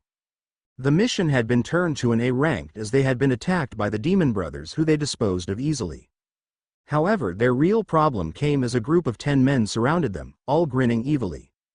They however didn't come for the bridge builder but instead for Naomi, or more precisely the Kyuubi's chakra, in order to beat and kill him, whoever he was. The three had put up a good fight, but considering each man the chakra amount of a 2-tailed biju, tailed beast, they didn't stand a chance. And thus there is we are now. Their client Tazuna dead, having his stomach cut wide open. A look of horror on his face. Naomi, Anko, and her on the ground glaring at the men as they surrounded them. Oh, and it was raining. Oi boss, we should have some fun with them before we take the Kyuubi's chakra. It's been a while since we last have seen any females. One of them said, earning approval from the others. Their bodies are appealing, especially the older redheads. Fine, we'll make them scream our names first. Might even keep them around as pets afterwards. The leader, a man with shaggy black hair and a tannish-brown skin color said. Idiots. A new arrival said. Anko, Kushina, and Naomi's eyes all widened as a man standing at 6'7" came into the clearing. An annoyed look plastered on his scarred face. His skin was snow white. He also wore a dark gray kimono with markings around it. He had spiky, dirty white hair along with a pair of horn-like protrusions extending from either side of his forehead along with pupilless white eyes. Ao-sama. I thought you would be waiting for us to arrive back at that human's place, a red-haired man said. That was the plan, however. I came due to the fact something rubs me the wrong way here and I don't like it at all, the man said. Do you have a problem with that? Of course not. So that's the Kyuubi Jinchuriki? Doesn't look like much, he insulted, causing Naomi to growl. Boss, can we have the two women? They look so defying, I just want to break him, a brown-haired asked. Ao waved his hand. You can do whatever you want with them, I only care for the Nine Tails chakra. What the hell do you even want with the Kyuubi anyway? Anko shouted. Since I see no harm in telling you, since you aren't going to be telling anyone anyway, I was once a feared general of the Shinju Council, worshipped by many and feared by all. He took a moment to emphasize the point by spreading his arms, to which all three girls rolled their eyes. Then his face turned into a scowl, until that damned Uzumaki Naruto came around, favored by those whores they called goddesses. They wanted to bestow upon him the power only an elite such as myself had the right to claim. The Ashirado no Kami, a title known to everyone that instantly inspired fear into the hearts of everyone, commanding beasts only known to the one who wields the title. Kushina, Naomi, and Anko's eyes widened. Uzumaki? That brat walked in and beat me while I was weak. Even then he was only able to escape thanks to those bitches intervening and saving his miserable life. They locked me away so there would be no one to challenge him. By now, by going to the place he gained such power, I will reign supreme and take my rightful place as ruler of the gods, he finished, earning roars of approval from his henchmen. In the trees, a figure in the trees nearby watched as the embassy delusional man ranted about his so-called claim to glory being stripped from him. His right eye being the only visible one had 3 tomo in it that were spinning slowly. God, he's such a sore loser, and the tales he sprout are nothing more but words from a buffoon, the figure said. His eye went to the 3 kunoichi. They look like bitches. Depending on how they act will decide whether I entertain myself in this dimension or simply revive Tazuna, wipe their minds of me, and head back home. And now Kyuubi, your chakra is mine, Ao shouted from below. TCH, can't never wait, can you? With that, the figure jumped down from his hiding spot. You know, that'd be a good story if half of it was true and not out the mouth an egotistical, power-hungry moron like yourself. Everyone looked at the new arrival as he stood up. Standing at a height of 6'3", he wore a black cloak that was being blown by the heavy wind, dark spiky red hair that completely covered the left side of his face. Like Ao, he had 2 horns sprouting from either side of his forehead, though were surrounded by the spiky hair, giving him a feral look. Dark fingerless gloves, a gray, long-sleeved, collared shirt, black pants, black shinobi boots, and a black belt which held a brown shuriken holster. His right eye still having the 3 tomo, though they weren't spinning yet. Little did they know, the figure was also examining them, starting with the 3 females. Uzumaki Kushina was wearing a torn red shirt that showed her impressive cleavage that clearly couldn't be held into a bra, brown fingerless gloves, gray shinobi pants that had their own slash marks, and shinobi sandals, her left arm appearing to be holding a wounded spot in her stomach. Her headband did nothing to stop her hair from covering her face due to the rain. Mitarashi Anko was only wearing her fishnet shirt that revealed the areolas of her round huge breasts since her trench coat had been cut to bits, gray pants with sandals, her spiky purple hair usually in a ponytail, but from the rain and fighting, it was down. Her Konoha headband acting as a belt. She was also heavily drenched from the rain. And finally, Uzumaki Naomi. The girl was wearing the remaining shreds of a black hoodie, a white tank top underneath that had been thoroughly drenched by the rain, showing her breasts easily, her headband wrapped around her neck, black pants with orange flames on the side, from what it looked, drenched bandage wrappings on her arms, and shinobi sandals. Her red hair, like her mother's, had been drenched by the rain and was currently covering half her face. His eyes then turned to the males. They all ranged from 5 feet 9 to 5 feet 10 with different colored hairstyles. Naruto, Ao growled in anger, how did you catch up with us? The redhead chuckled, you didn't exactly believe that breaking out of prison, taking inmates with you, and crossing into a domain that does not belong to you wouldn't go unnoticed, did you? Ao snorted before he smirked, you won't have such an easy time defeating me as you did before after I obtained the 9 tails chakra. You 10, drop the axe and handle him, he roared. Yes Ao-sama. They shouted before dropping their henges. The fake appearances dropped to show 10 new men standing there, all of them having new features. Fallen gods. Naruto snarled. Fallen gods were simply gods who had been cast out of heaven and unaccepted by hell due to how sick they were. Therefore, as punishment they were stripped of their powers and sent to a prison of sorts that had the power and force to restrain them, until now that is. Long time no see Naruto. A gray-haired man stepped forward, his face scarred beyond even unearthly repair. How could anyone forget seeing a face like yours, Ryo? He taunted, causing the man to growl. A face you caused me, he snapped. Naruto simply shrugged, not my fault you thought I was a pushover and found out the hard way. Enough talking, let's just kill him already, a orange-haired man shouted. Ryo shrugged before smirking, fine by me, I would say it was nice knowing you Naruto but that would be telling a lie. Naruto simply undid his cloak letting it flow with the wind. His 3 Tomo Sharingan forming into its eternal Mangekyo stage as he took a taijutsu stance.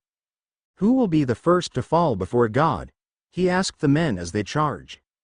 Dodging reckless punch after punch, he retaliated with an uppercut sending one flying and dodging a kick aimed at his back. He jumped back avoiding a fireball that hit the ground sending debris everywhere before seeing 4 more approaching. Sweden. Suijinheki. Flashing through hand seals, he raised a wall of water that blocked all 4 but sending steam everywhere that blinded his Sharingan. Can't use that special eye now can you? He heard Ryo call out.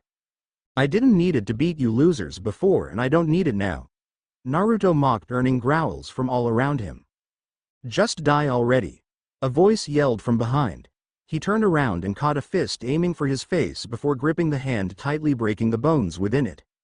Ah! The man gave a pain-filled scream that froze everyone in the vicinity before he gave a disgusting squelch from his throat and a thud was heard. A pulse of chakra was felt through their bodies as the steam cleared showing a completely new Naruto. This Naruto wore Anbu mask of sorts though it was completely black with only red markings for slits around the eyeholes, his eyes showing the M's, and the once long-sleeved shirt he wore gone. Showtime, he said as he took off at a blinding speed towards his first victim who paled. Ao also paled considerably remembering just how dangerous Naruto was when that mask came out. He was like a bloodthirsty animal that stopped at nothing to acquire what he wanted and if you just happened to be in his way, you lost your life. He was referred to as Yami Naruto. Forget it, I'll just kill the women and take the 9 tails chakra when I'm conveniently hidden away from him, he said, clear fear in his voice. Oh you are? A voice said behind him. The Otsutsuki's eyes widened as he turned around only to get hit in the face sending him into some trees and nearby into a forest. Naruto turned to 4 of his clones and nodded before he took off after Ao. Oi! What are you guys doing? Anko said, wincing as she was lifted up bridal style. Taking you somewhere safe. Where else? A clone answered. We don't need your help, we're capable of helping ourselves. Kushina snapped as she ripped herself from the clone assisting her. Trying to walk only to grunt in pain and almost fall over before the same clone she brushed off to hold her up. In the current situation you're in, you can't even walk, let alone fight. Why are you helping us? You could just kill us and move on with something else, especially if you're a god like he claimed. I could but you 3 interest me.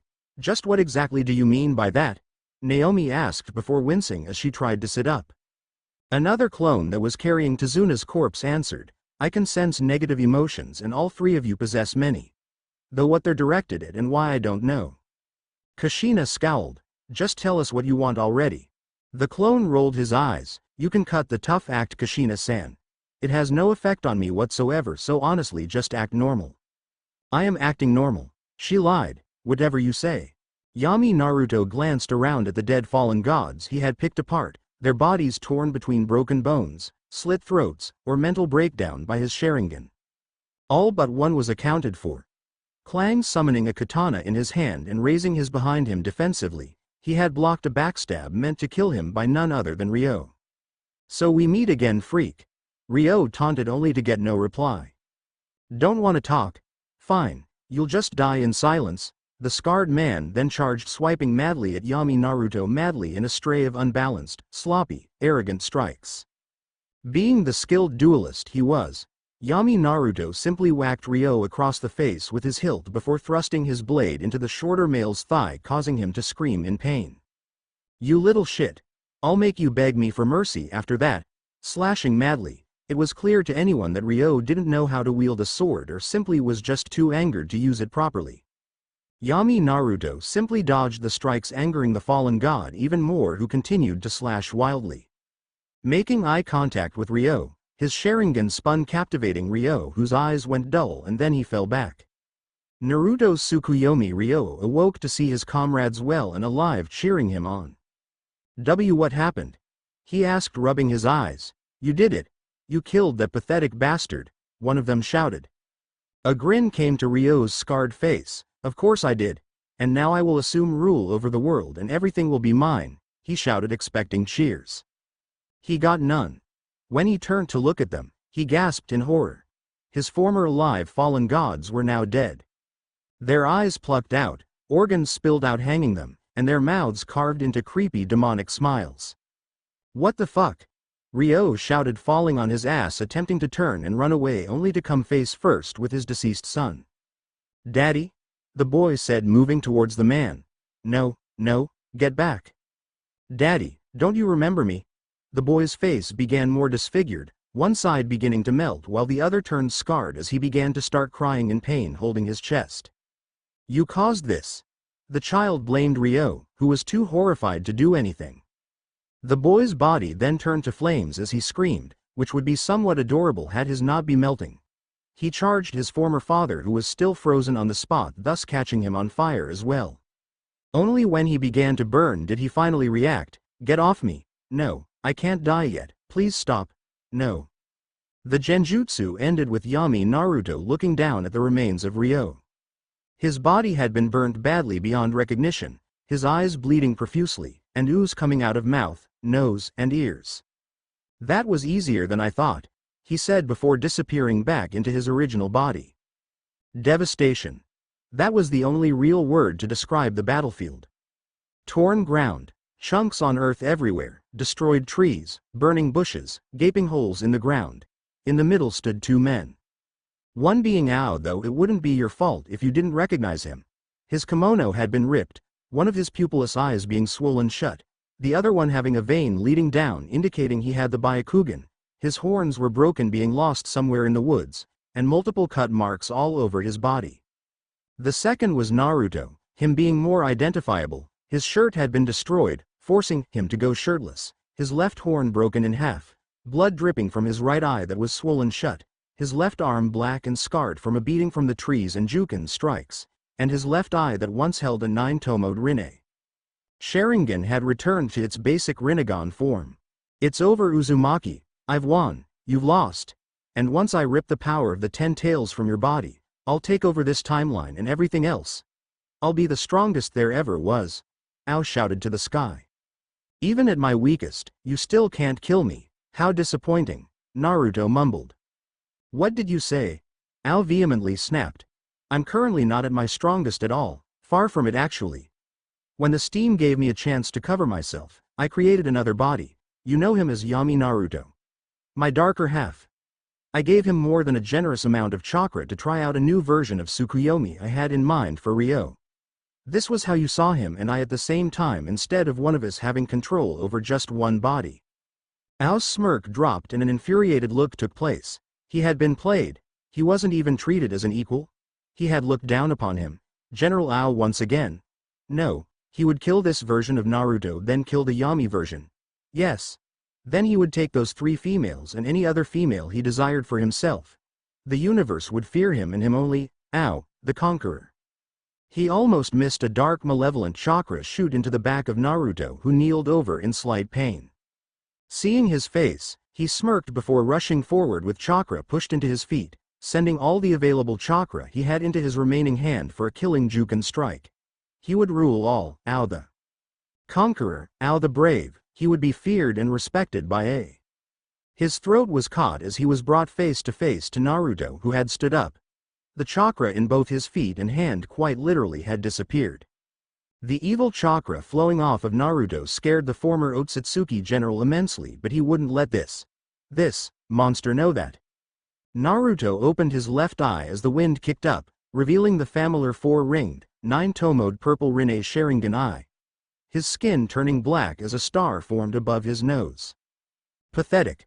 I wasn't even paying attention and you still couldn't catch me off guard. And you want people to call you a god. Naruto taunted as he threw Ao into the ground, a crater immediately forming due to the force and size of the heavier man. Witness the true power of a god and how he wipes out worms like you who dare defy him. Shibaku Tensai. A black sphere formed between Naruto's hands before he threw it into the sky. The sphere began attracting pieces of the earth, trees, and even Ao and Naruto was pulled into the general direction of the black ball. The taller of the two began scrambling for other pieces of earth in an attempt to reach the ground once again before being pulled back by his hair by Naruto, who threw him up even higher before descending to the ground himself.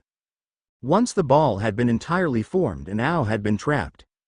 Inside, Naruto began his speech. Congratulations General Ao, for your services against the universe and myself. You'll be given a merciful death for one of such importance as yourself. Please do remember when you die. This was a special occasion just for you. Anko, Kushina, Naomi, and a revived Tazuna had been patching their wounds with the supplies given to them by the clones and a couple wolves who had an odd sense of loyalty to Naruto. They didn't question it seeing how they had saved their lives, were wearing completely different clothes. Anko had been bandaged around her midsection though still wearing her fishnet shirt and fishnet stockings. Did I get that right? She also wore a black shirt with the words, "Bad bitch," on it in white with a skirt that had kunai pouches which she had also been resupplied by the clones. Her hair was back in its ponytail form.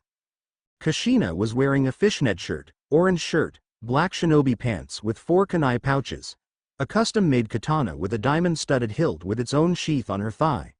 Her hair had been dried out and given back its shine. Naomi had this time decided to bandage her chest before putting on a black shirt that exposed her midriff. She rebandaged her arms, along with fingerless gloves, and black shinobi pants. A brown belt that had 2 kunai pouches and across her back was a sword sheath where she had a tanto secured. She had turned her into 2 pigtail D with 2 bangs in the front hanging down.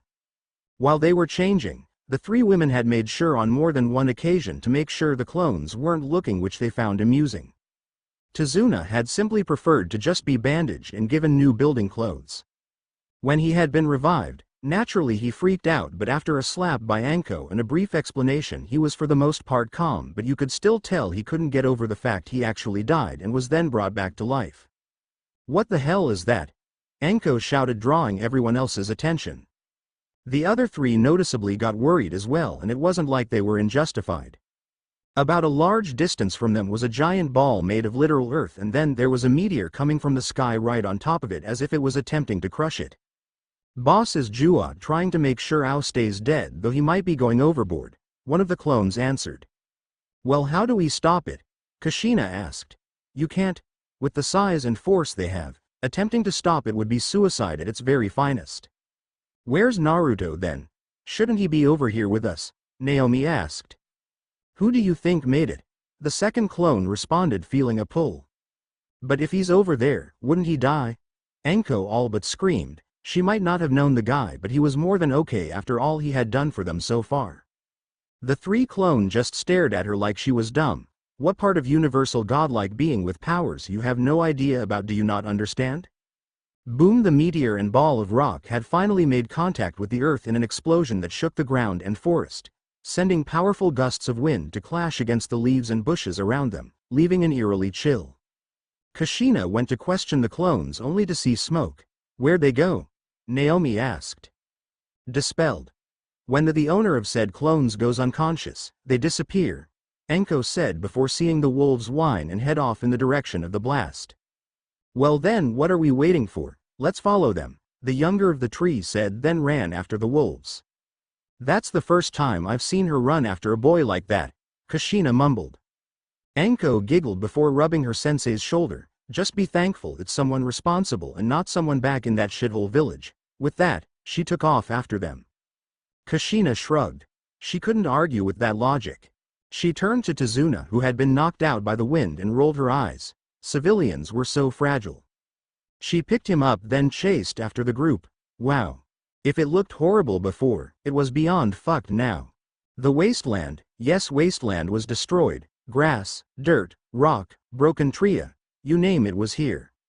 Where the hell could he be in all this mess? Anko said as she moved a couple rocks. How about starting where the giant crater is?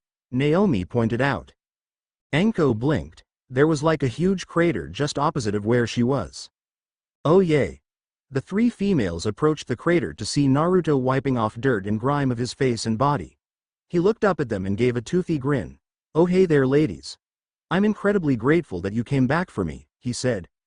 They rolled their eyes watching as he climbed out the crater but gasped when they saw his current physical condition. How are you even standing? Anko shouted. I'm awesome like that, duh. He stuck his tongue out at the purple-haired woman.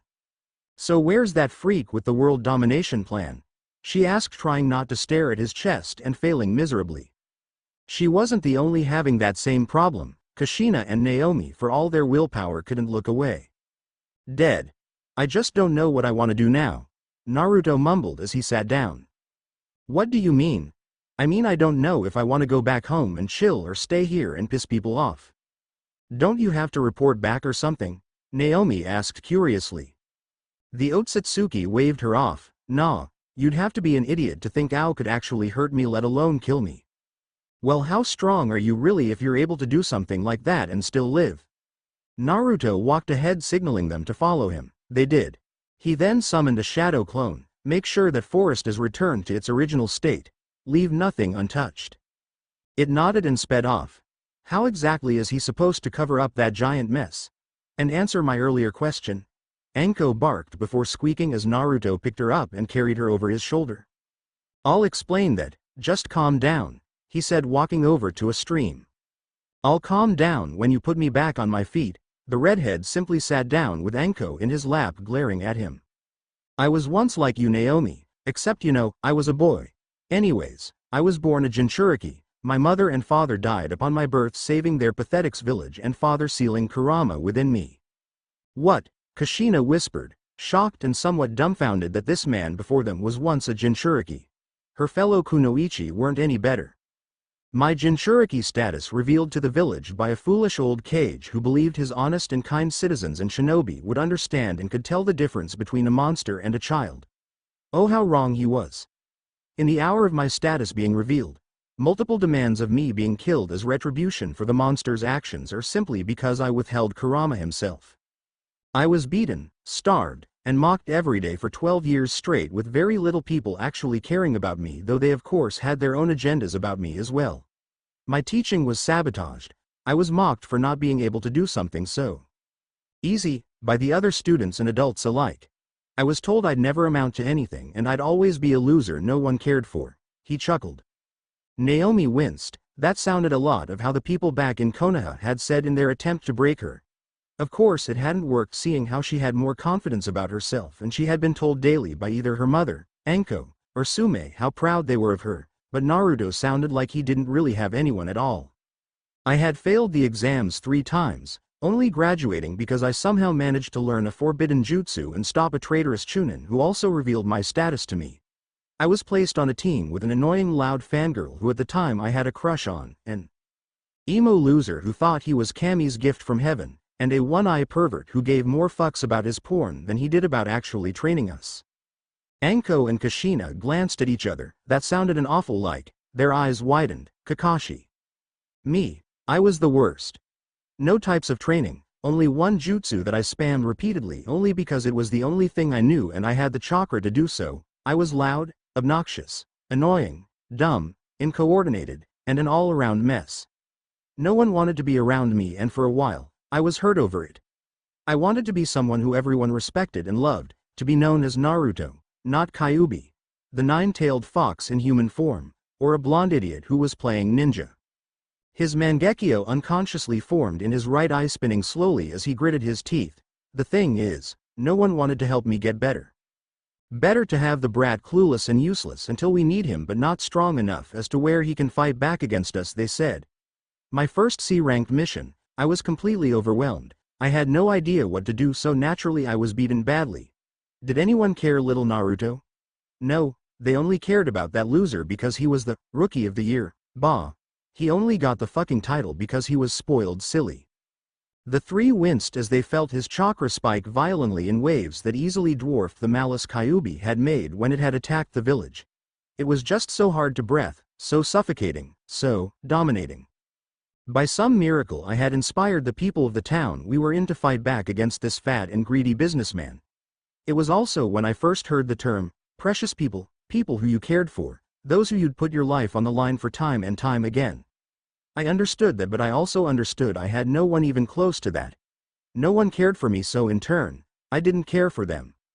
Naruto recounted the many alternate dimensions of his world he traveled through and experienced.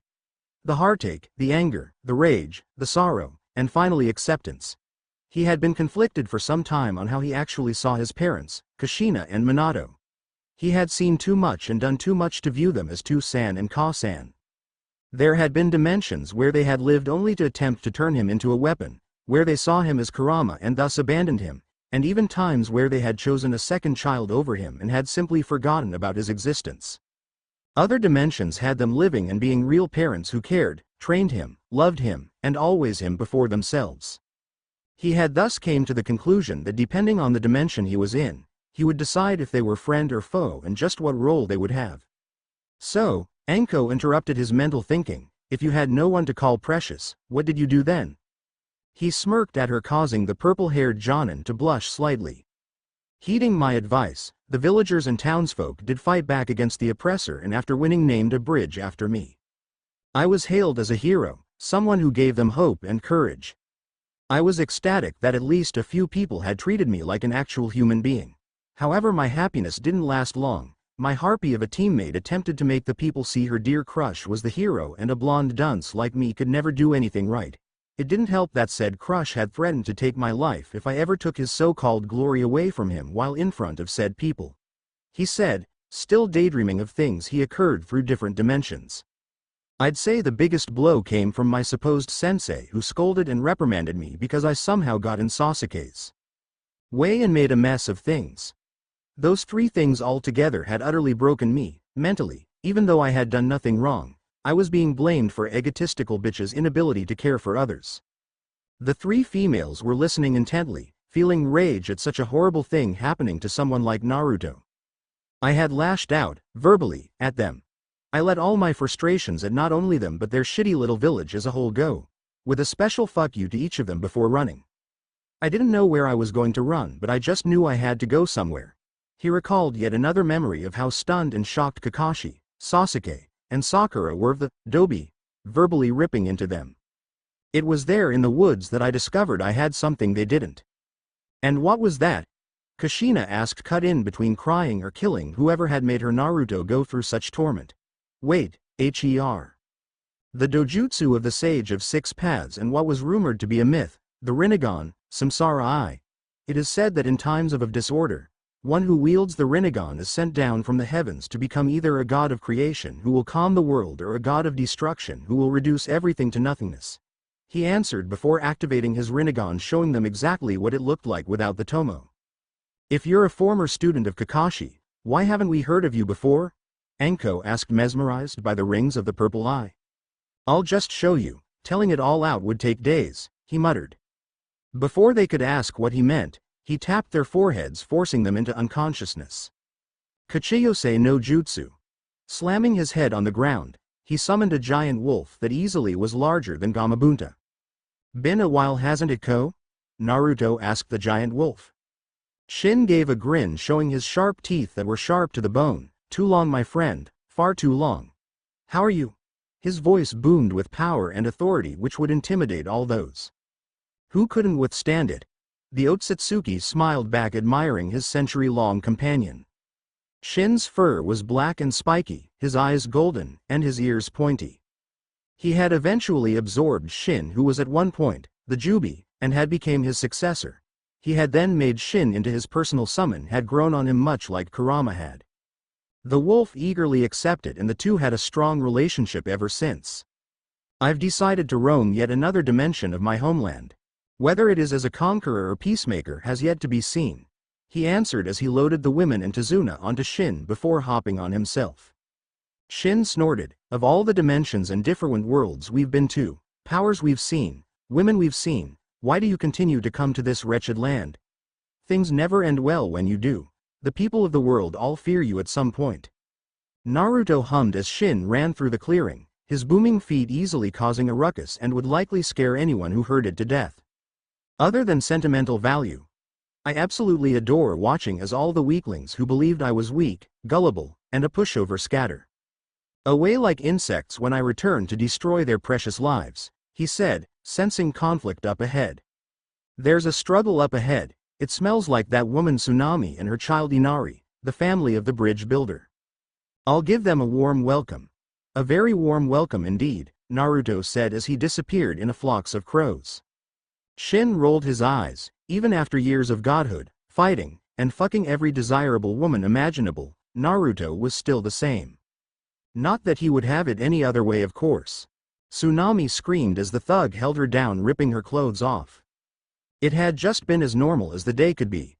She was cooking dinner, worried for her father's safety as he had went out to request help from Konoha. He had been gone for more than a few hours, so it was only natural.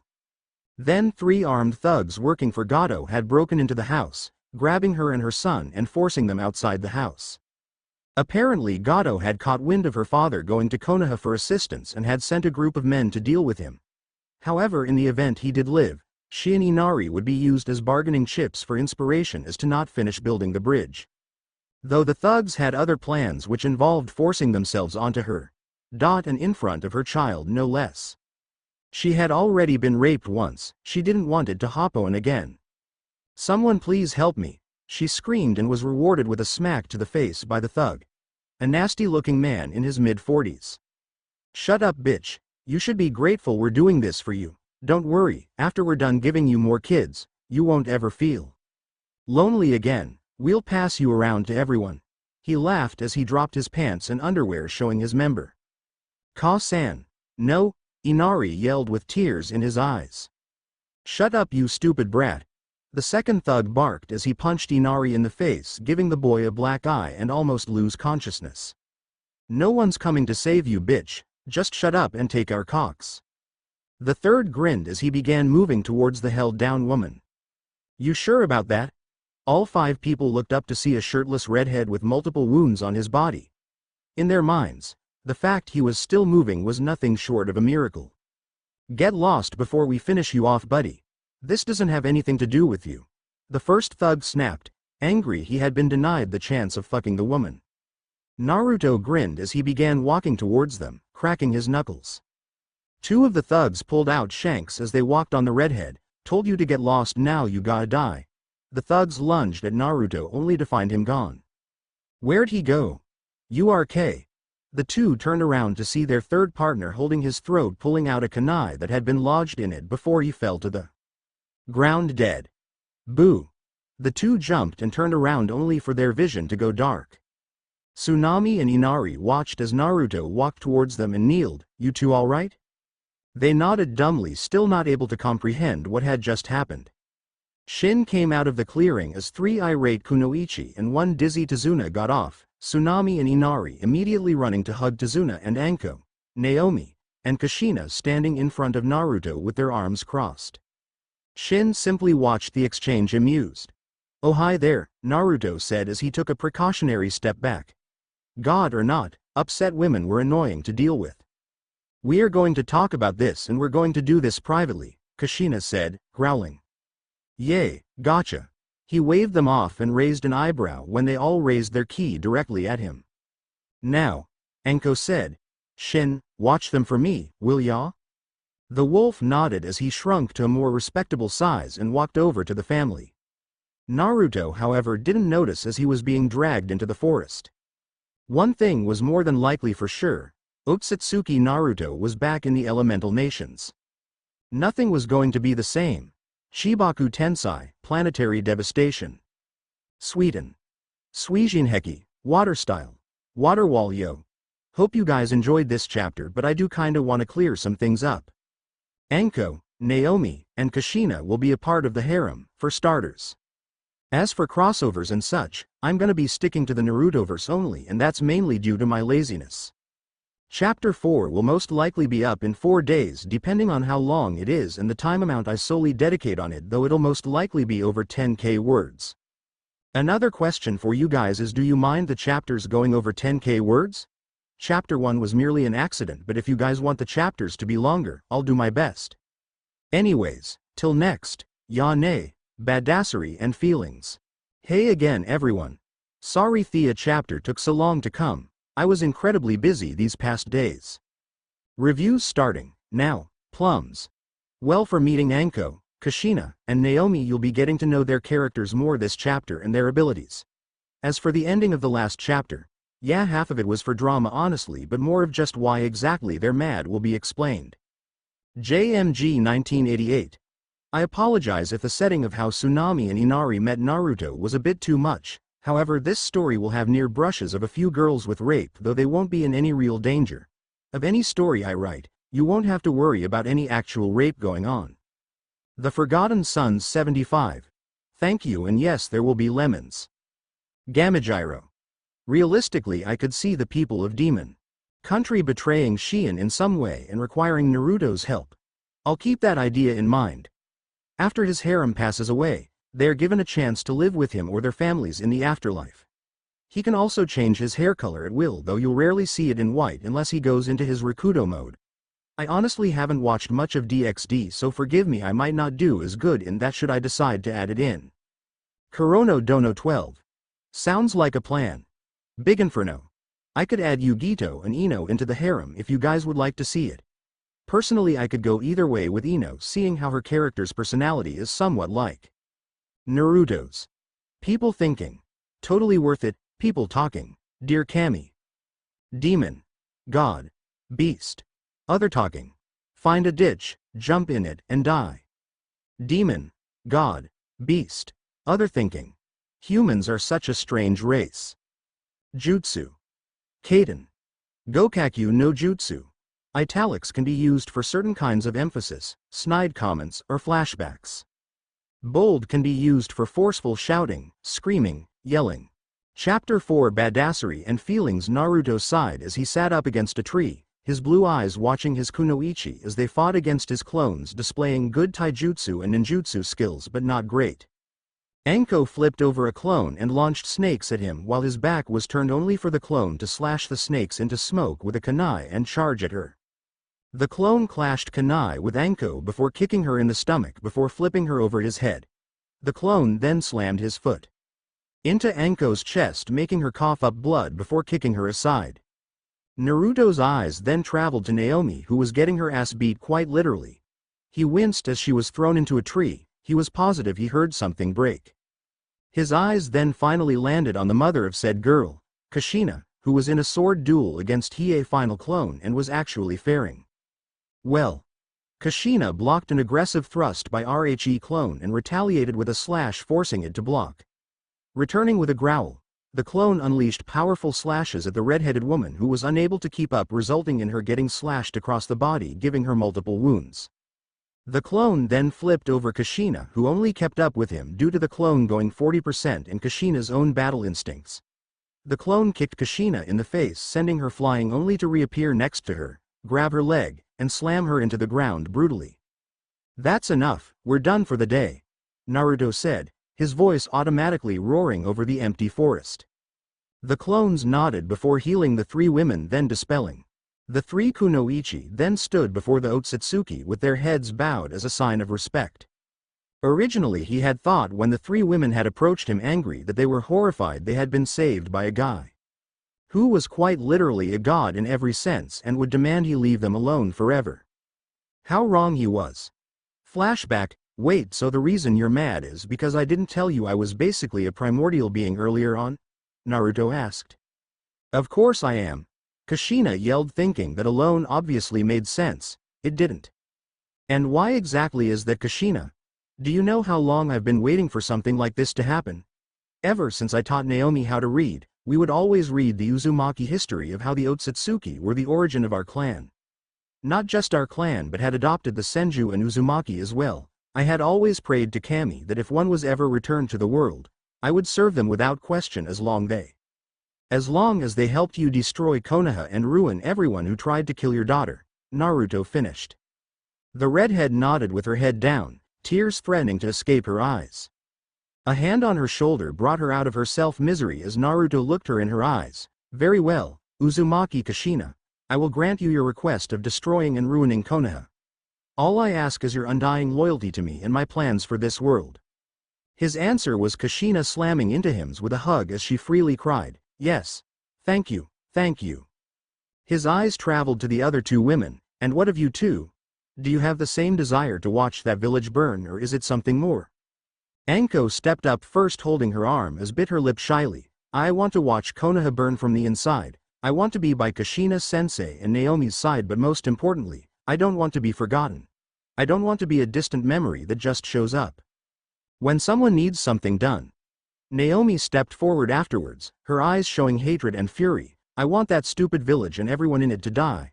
I've heard about what they say behind our backs, the things they'd do if they got the chance. I hate it. They call us demons and whores, yet they go around selling their bodies to the first one with a few ryo to spend. I just want to live with people who don't hate me and those I love, that's all. To say everyone was shocked was an understatement. Even Naruto, who had seen it all, was shocked as the rage she had displayed in her voice before he grinned. That shitty village is gonna regret messing with you when I'm done. Flashback end. Since then the three had gotten closer to him and he had begun training them because, as he said, that village was going to pay. He just didn't like Konoha at all, honestly. It was filled and ruled by arrogant bigots who thought they were above everything in existence and beyond. It was truly amusing and hard not to kill them every time he got bored just to see their scared and terrified faces. He had shown the three the pocket dimensions his Rinne Sharingan gave him access to. Basically the ones Kagaya took Team 7 in their fight with a few new ones. The only world he hadn't shown them was the snow world, where his fortress of thousands of Zetsu guarding it, and it was honestly more of a training ground and war zone to keep his skills sharp. Naruto-kun, are we improving? Naomi asked before blushing as his blue eyes met hers. Slowly but yes, we still need to work on your taijutsu and chakra control. Anko needs more jutsu and bigger chakra reserves. Kushina simply needs to get a bit stronger, he said. I still can't believe you can use the Shodem's Mokuton and the Uzumaki clan's chakra chains. That's so cool, Anko squealed. Can you teach us about the Rinnegan and Sharingan's powers? I know those fuckers on the councils are gonna do their best to have that damn Uchiha unlock the Mangekyo in some feeble attempt to control my daughter, and to some extent, me. Kushina asked, knowing full well of what the council planned to do. After Itako failed to not only break into the Uzumaki compound but also using her Mangekyo on Kushina and Naomi, she was threatened by Hiruzen should she attempt to attack the Uzumaki clan head again. He wouldn't be responsible for what happened to her. Sure, the Uchiha didn't like that threat and it only fueled their hatred for him in the village. It made it easier to stomp out their wretched clan even more. It was honestly their last resort, as Kushina only took orders from the Sandaime, who came to deliver said orders personally, seeing how none of his Anbu could be trusted. Naruto shrugged. Sure. Like I said before, the Rinnegan is the dojutsu of the Rakudo Sennin, Sage of Six Paths. Even if you merely get a transplanted Rinnegan, it grants immense power. I'm able to see chakra as well as its flow within the body and even the activated Tenketsu of the 8 gates. One who possesses the Rinnegan can also easily master any jutsu as well as all 5 nature elements and create black receivers into which I can transmit my chakra into. For example, he formed a black receiver. These are called the Kuroki Jushinki, chakra receivers. With these I can inject my chakra into those I put them into. Chakra can be transmitted across vast distances, though I usually don't use them at all. The Rinnegan also has the power to control up to 6 bodies called the 6 paths. They're referred to as Tendo, Diva, Shirado, Asura, Ninjendo, Human, Chikushodo, Animal, Gakido, Preta, and Jigokudo, Naraka. There, however, is one last path called the Gedo, Outer, with the Gedo path. a person could control all 6 paths using additional bodies, he informed them. So, what do they do? Anko asked for Kushina and Naomi. The Tendo path allows me to control gravity. The Shirado path grants me the ability to turn my arms into weapons or armor. The Ninjendo path grants me the power to rip out someone's soul and or read their mind, an invaluable ability. The Chikushodo path allows me to summon many animals and animals to fight for me, whether I have a summoning contract for them or not. The Gakido path lets me absorb any and all kinds of ninjutsu. The Jigokudo path allows me to summon and control the King of Hell, a large head mainly used for interrogation. Honestly, it's better for me to show you than tell you. Finally, the Gedo path has the ability to revive the dead, cue the shocked gasps, and those with certain Rinnegan have their own special powers to make them even more overpowered, he shouted, snapping the females out of their stupor. Do you have special Rinnegan powers? Naomi wondered out loud. Due to having the most overpowered Rinnegan in existence, yes I do. Naruto said, thinking back on just how he acquired every single jutsu the Rinne Sharingan had. He acquired Limbo from Madara, seeing how the ancient Uchiha's body had formed with Naruto's during the sealing and absorption. He had stolen a Minato Hikara from Sasuke the first time round, a Frere absorbing the Uchiha Yin Chakra. He had acquired the creation of all things from Hagoromo, all-killing Ashbones, Amanamanaka, and Yomotsu Hirasaka from Kagaya. Add that with unlocking his 9-tomoed Rinne Sharingan, Eternal Mangekyo, and Byakugan from Kagaya and Shin, he was never really in danger of dying either, since his healing factor's speed was unmatched by anything. I am seriously overpowered, he thought before being pulled out of his thoughts by Anko pocking his face. Finally, well, what are they? She grinned brightly at his twitching eye. This was gonna be a long day. Later that day, Anko, Naomi, Kushina all groaned as they entered the house, foregoing dinner in favor of going upstairs to sleep the night away. Naruto walked in shortly afterward with a smirk on his face. After he explained every one of his Rinnegan and Mangekyo powers, he proceeded to train them into the ground brutally. Like he said before, they needed a lot of improvement. Well, Kushina didn't, but Anko and Naomi did. Even though they had gotten rid of Naomi's chakra control problem after he loosened the seal a bit, she needed taijutsu and ninjutsu work along with how to resist powerful genjutsu. Anko needed assistance with fighting with people in straight-up taijutsu and needed other jutsu than just snakes along with the reserves to handle using said jutsu without passing out or nearly dying. Kushina was perfectly fine where she was for now, seeing how she could easily handle multiple Anbu on her own without exhaustion. Shadow clones were incredibly useful for training purposes, and it showed today. Speaking of Kushina, he got to find out just exactly why her and Naomi hated Konoha with a passion almost as strong as he did. So Minato turned out to be a piece of shit. The usual people were fangirls of Minato and everyone hates them except the old man, Sume, and her daughter Hana. Amusing, he thought to himself.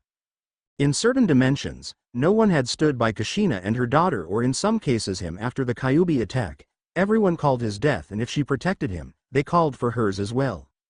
Another thing, just like in certain dimensions everyone in Konoha hated and despised him, in others they loved him and adored him. After eating dinner and chatting with Tsunami and Tazuna, he resigned to the couch and closed his eyes before he felt someone sit on his legs.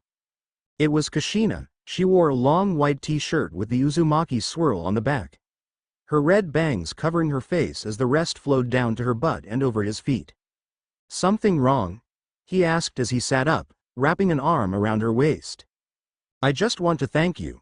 Her voice was soft yet trembling as if she was about to cry. It's Noth, her finger pressed against his lips to silence him. Stop talking. She commanded, and Naruto blinked. Before you showed up, I was losing hope. I was giving my all to show those people that their words and taunts never got to me, that no one would touch my daughter or threaten her without losing their life.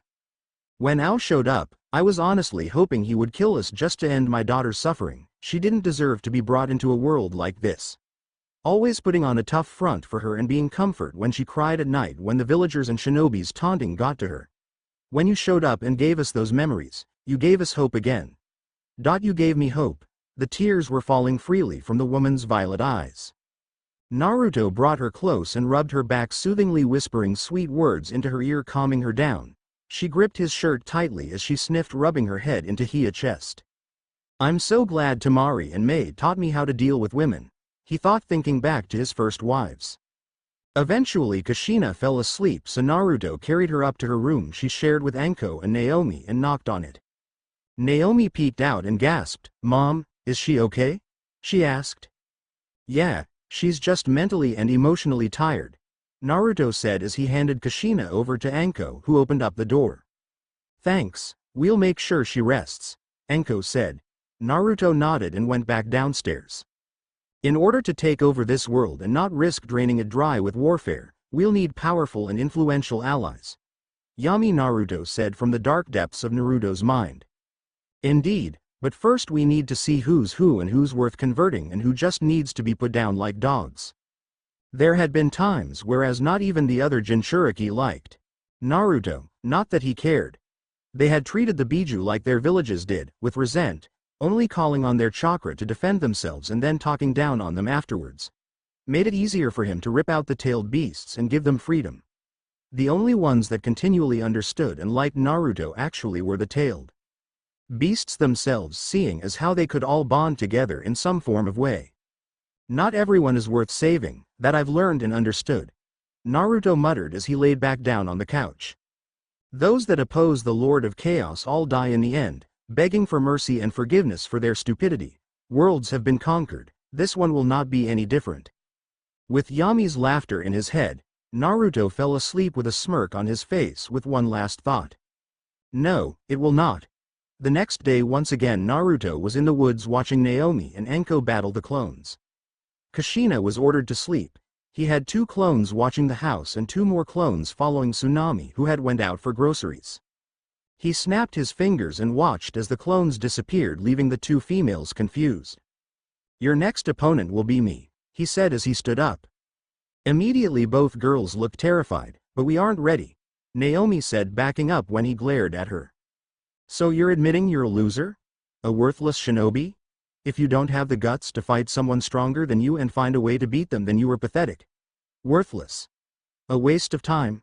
What good are you anyways?" he yelled, taunting her. "Hey, don't talk to her like that," Anko yelled upon seeing the rage build up in the girl's face. "What are you gonna do about it? Cry with your pillow stuff in your face again? If you aren't going to fight me, then you're just as worthless as she is, snake whore." Those words immediately sent the 2 into a blind rage as they lashed out at Naruto, who simply grinned. Ducking under a kick from Anko, he backhanded Naomi to the ground, then blocked a punch from Anko before kicking her down. "Taju Kage Bunshin no Jutsu," Naomi yelled as 50 clones appeared in the clearing with katanas, the original with the special sword she had been given. "Cute, but I've got a better sword." Holding a hand in the air, a sword formed out of thin air into his grasp.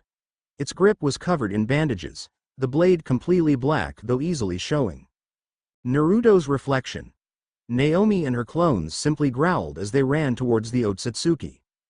Naruto blocked the first few wild slashes of some clones and easily dispelled them with a slash across the chest or decapitation. Ducking to avoid a group of snakes aiming for his face, he sent a wordless Shinra Tensai towards Anko, who was pushed into the woods. He jumped back to avoid an explosive tag going off right in front of him and smirked at the blue ball of energy in Naomi's right hand. "Looks like you completed the Rasengan after all. I'm shocked," he mocked her. Said girl just screamed with rage as she attempted to attack him with it, only for the ball to self-implode on her, sending her into a tree. "Too much chakra, not even balance," he scolded as he dispelled 4 more clones. "Kaden. Ryuka no Jutsu." Naruto whistled in appreciation at the large fire dragon heading his way at a high speed. "Looks like her reserves are improving greatly. I'm impressed." He substituted himself with a wood clone nearby in the tree and watched as it melted. He jumped down from the tree just as Naomi pounced on the branch he was at, only to recuperate and surround him with Anko. "Ninjutsu's fine. Lesson 2, he backhanded Anko then kicked Naomi, sending them both to the ground only for them to get back quickly and rush him. Using his flexibility, he jumped over Anko using her shoulders as springs.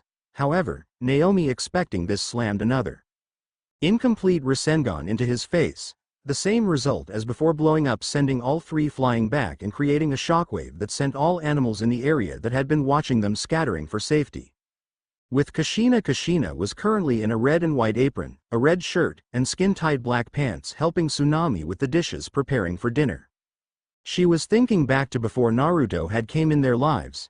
She was an all-time low before he showed, whether or not she liked it, it was true. Dealing with when would someone get the balls to attack Naomi or them together at once, when would Jiraiya and Kakashi attack her daughter when they had somehow once broke into their home, when would Danzo and his rude attempt to attack them, it was stressful. On top of the fact she didn't trust anyone from Konoha and had to get their food and clothing from outside the village, it was tiring. She was only but one person as Anko was already disliked heavily due to her past apprenticeship to Orochimaru and Sume had her own clan and family to worry about. She couldn't ask Hiruzen for much otherwise the damned village could use that as favoritism and vote him out of office and Danzo in. That was the last thing either of them wanted. The only source of income they got was from S-rank missions she took and from her friend who was a general in the Fire Daiwaimo's samurai army. So when Naruto showed up, she was more than happy giving him her loyalty and so far he hadn't let her down, he wasn't abusive, a pervert, for the most part, or demanding. He just wanted to help them and rebuild her home village, Uzushiogakure.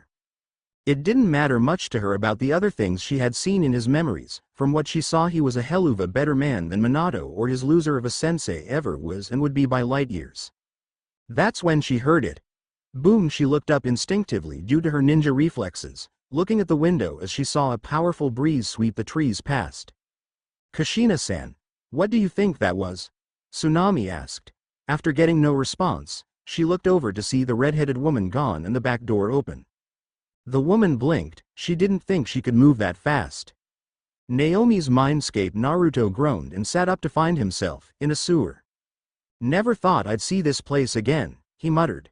Standing up, he walked over to the darkest parts of the sewer and stepped back to avoid a claw from grasping him.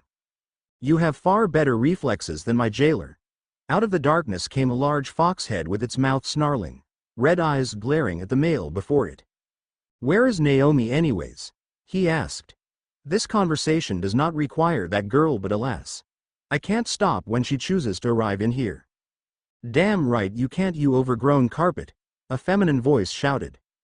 The fox groaned in annoyance before banging its head against the bars in defeat. Naruto-kun, why are you here? Hey furball, why are we here? Naomi said, walking over to the cage.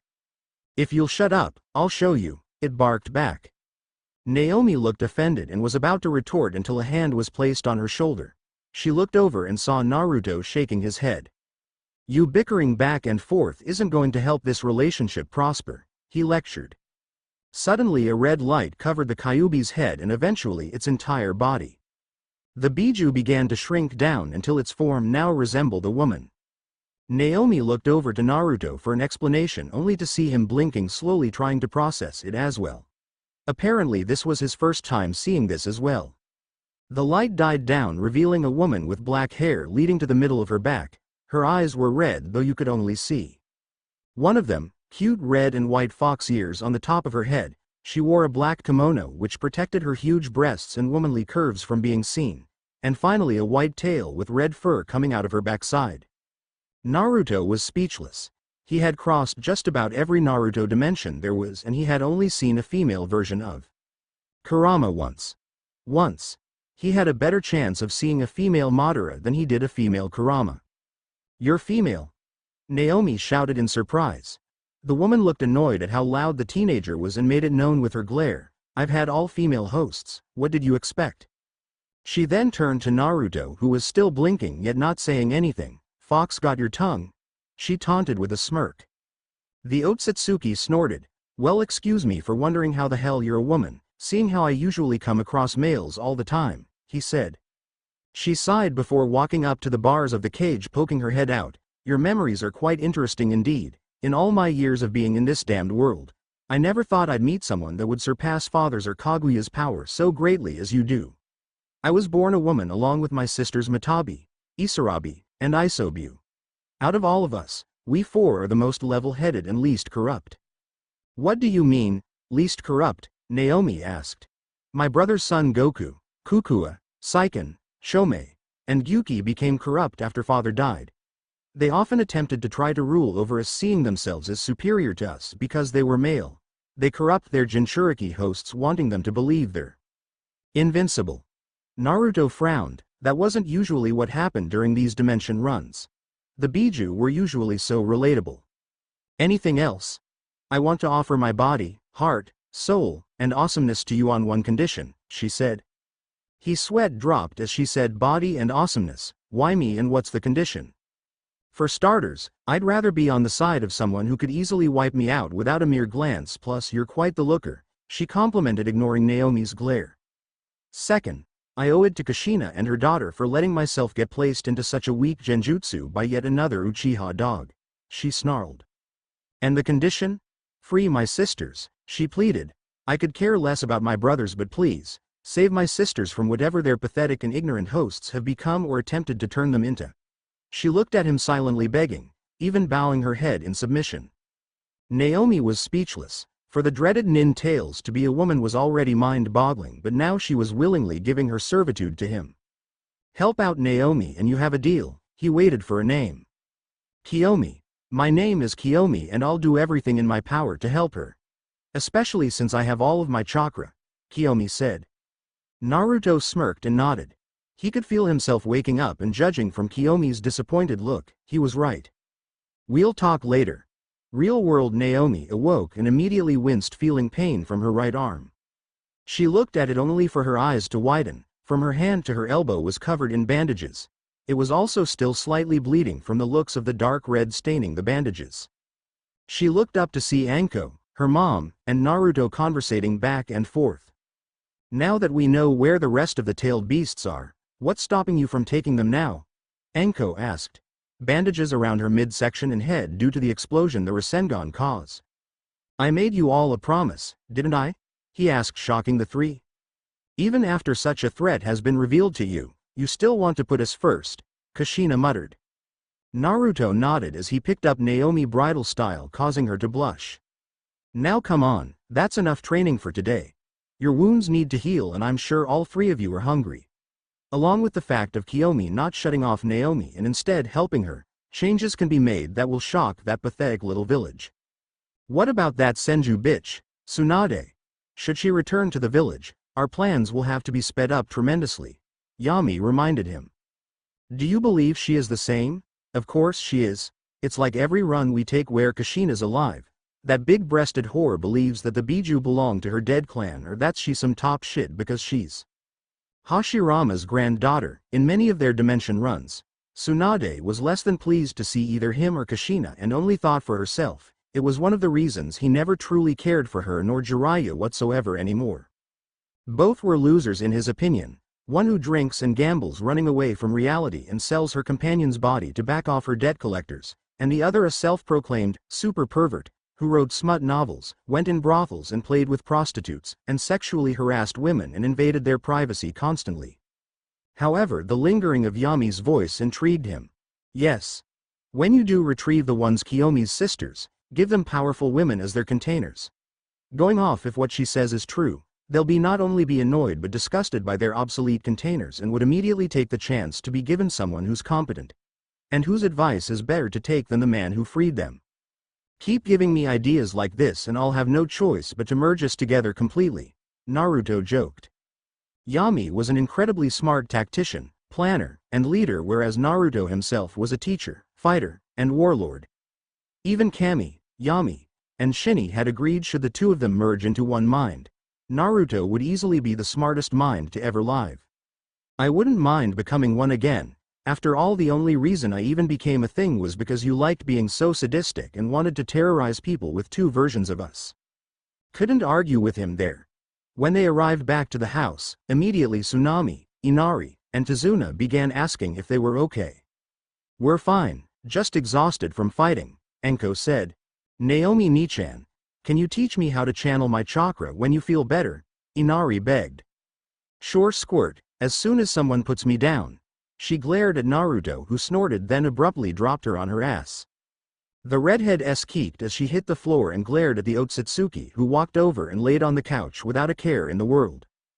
Jerk! She yelled, rubbing her butt. The three older women giggled before walking over to the kitchen to prepare dinner. Tazuna merely chuckled, then went back upstairs with Inari, who whined about not being able to learn from his Oni-san and Nei-chan. She looks so happy around him, Kushina said with a smile as she watched her daughter jump on Naruto, earning a grunt from the male. I'm eternally grateful to Naruto-san for saving me from being defiled by those dirty men. Tsunami took a moment to shudder upon remembering the memory. I don't want to think what could have happened if none of you had shown up, she said.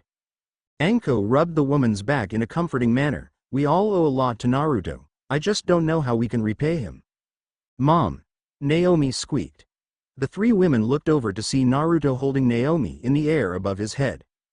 Otsutsuki Naruto, you put her down this instant, Kushina scolded, causing the male to raise an amused eyebrow. You know, that normally works if you're talking to normal people, he chuckled. The red-headed mother stuttered for a bit, her face turning red with embarrassment. Put her down, Baka, she yelled.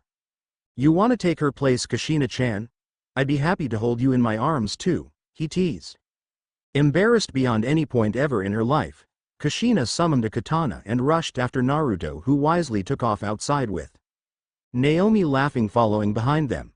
I've never seen her that happy before, Anko said, feeling slightly jealous. Really, they look incredibly happy with him. It's a shame you won't stay long after you kill Gato, Tsunami said, getting the ramen from the stove. Thanks to Naruto's creation of all things, he had given the family many things they usually had no means of affording.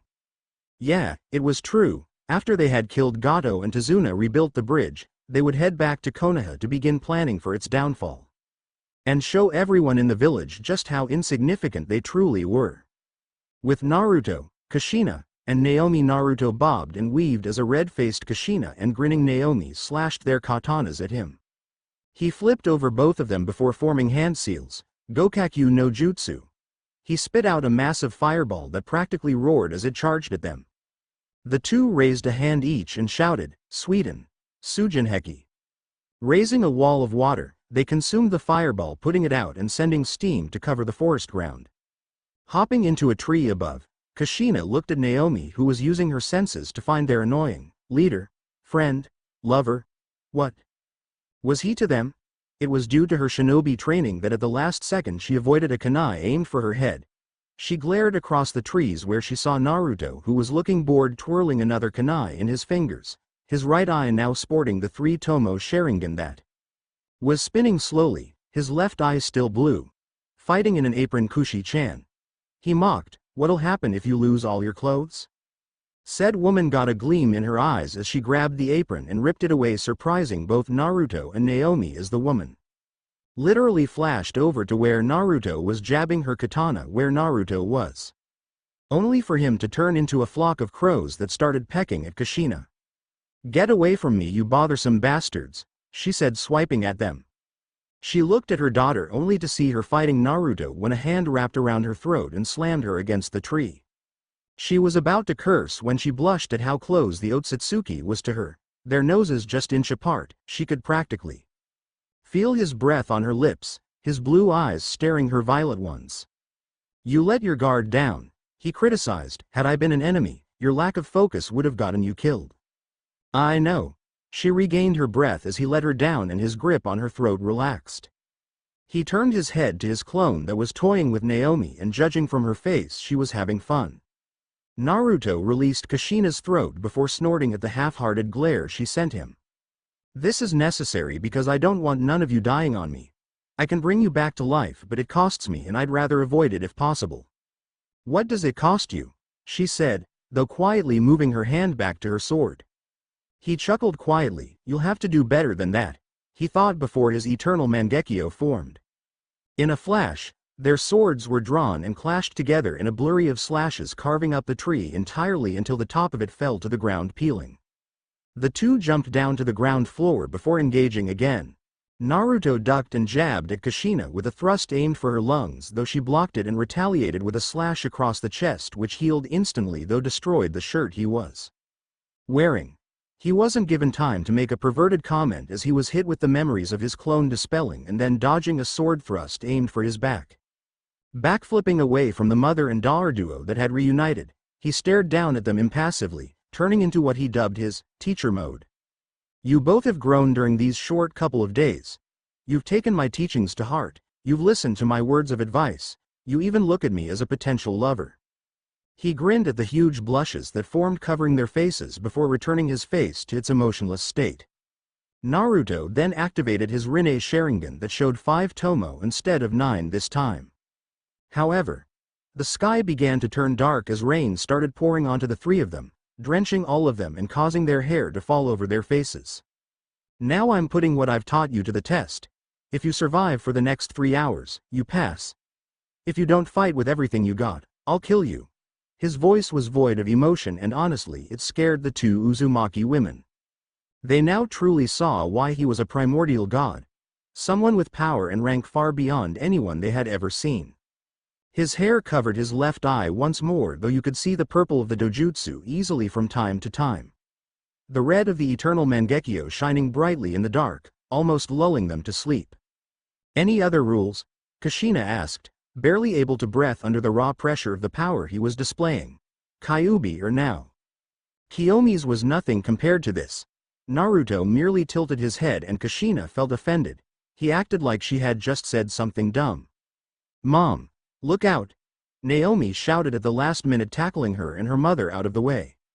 Kushina's eyes widened as a fireball barely missed them, hitting the ground and sending chunks of earth everywhere. Her eyes traveled back up to the branch the Otsutsuki previously was to find him gone. "Mom, come on, we have a better chance fighting him if we stick together," the younger of the 2 said. "Why yeah, you're right." Refocusing herself, Kushina and Naomi walked back to back deeper into the training forest Naruto had designed to train them in away from civilization and had put barriers up. "I wonder how Anko's doing." With Anko glared at the man behind her with a scowl. Mitarashi Anko was many things. Pervert. Sadistic. Psycho. Crazy. Protective. Loyal. Kind. To those who deserved it. Awesome. Sexy. Dango lover. But most important of all, she was sensitive. Before Naruto had joined into her life, she was much like Kushina. Waiting for someone to get the balls and attack her. All her friends had practically abandoned her when she defended Kushina and her baby. Not that she had many. Kurenai had stopped talking to her and even denounced their friendship after she found out Anko wasn't going to hate Kushina or Naomi. Yugao had also backstabbed her all so she could get on the good side of her higher-ups. Her exact words were, "Do you know what that would do to my reputation if I got seen hanging around the village rejects? Do me a favor and stop talking to me." Hana had for some time stopped talking to her as some of her civilian friends had been killed by Kiyomi, though that was stomped out by Sume. Unfortunately, neither Anko or Kushina wanted much to do with Hana, seeing how they could easily see the dirty looks Hana gave Naomi from to time. The Otsutsuki not only saved her from a fate worse than death, but he was kind to her. He gave her a new goal in life. Like Naomi and Kushina, he had started training her in different things other than what she learned from Orochimaru. Her chakra reserves were like mid-Jonin level before she met him, but now they were easily reaching high Anbu low cage level reserves. The only problem she really had was that he tended to spend more time with her sensei and her daughter than her. She knew how fast she was improving compared to Naomi, though it annoying. She was honestly just scared of being forgotten again. She had abandonment issues because of Orochimaru, and she honestly believed they would stay with her forever. Whenever someone was chosen over her for anything, it'd bring back horrible memories. Her current issue as of now, though, was the grinning male who was holding her from behind, ignoring her anger. "You know, you look so much more sexy when you're mad," he teased. Red covered her face, both from embarrassment and anger. "What do you want? Shouldn't you be training Kushina-sensei and Naomi?" she snapped. She winced as his grip tightened and he brought her closer. She could feel his glare staring right through her. "Anko, I would never forget about you. Why do you think I'm here right now?" Naruto said. The Tokubetsu Jonin shrugged. "I know you won't forget me. I just want as much time with you as them." She sighed as his grip loosened as he massaged her ribs. "I'll spend more time with you, I promise," he said, gently biting her earlobe, making her mewl. "Why send a clone when I could have you?" she asked, disappointed as she rested her back against his chest. "Training. I need to see how far they'll last going all out against me." He trailed his hands to her stomach and began massaging her. "Can I join?" she asked, sighing. The clone shrugged, tugging on her ear with her teeth. You could go help them, but you'll need to know exactly what's going on. The purple-haired woman nodded quickly, grinning, and suddenly the clone felt bad for its creator. With Naomi ran at full pace through the forest at high speed, panting heavy as she jumped over fallen trees. Everything just went to shit within seconds. Naruto had just jumped down from the trees and full-out attacked them with the intent to kill. He had separated both of them, taking her mom on but sending a clone to chase after her. She didn't know what happened to her mother, but she did know she had to survive this crazy-ass hot cool-off. Thud, going somewhere? She looked up and paled at the sight of her attacker. He had a scar over his right eye along with blood falling from the cut, his hair covering his left eye along with his two white horns sticking out, though the right one was broke. His Rinne Sharingan had been reverted back to a regular Rinnegan and his Mangekyo returned to a simple 3-tomo state. His upper body was covered in cuts, slashes, and burn marks, his right arm completely black, and his shinobi pants in tears. Hey Naruto-kun. Where's Ka-chan? She said, shaking. You'll be joining her soon. Her eyes widened before they narrowed and a snarl covered her face. You killed her? She shouted at him, though her anger didn't even seem to faze him. Naruto shrugged. I told you what would happen. It's not my fault she couldn't survive long enough. Red chakra started to swarm around the girl. Her teeth sharpened, her nails turned into claws, her eyes turned blood red, pupils turned to slits, and 4 tails split from her backside. I'm going to break you, she growled out before lashing out at her fellow redhead. Naruto jumped away at the last second, avoiding being clobbered by 2 tails. He whistled in appreciation as he saw the chunk of earth missing from the ground before flashing through one-handed seals, Kaden. Ryuan Hoka no Jutsu. Blowing out several dragon-headed fireballs at Naomi, he already prepared for another attack, seeing the teen flash through hand seals with an enhanced speed.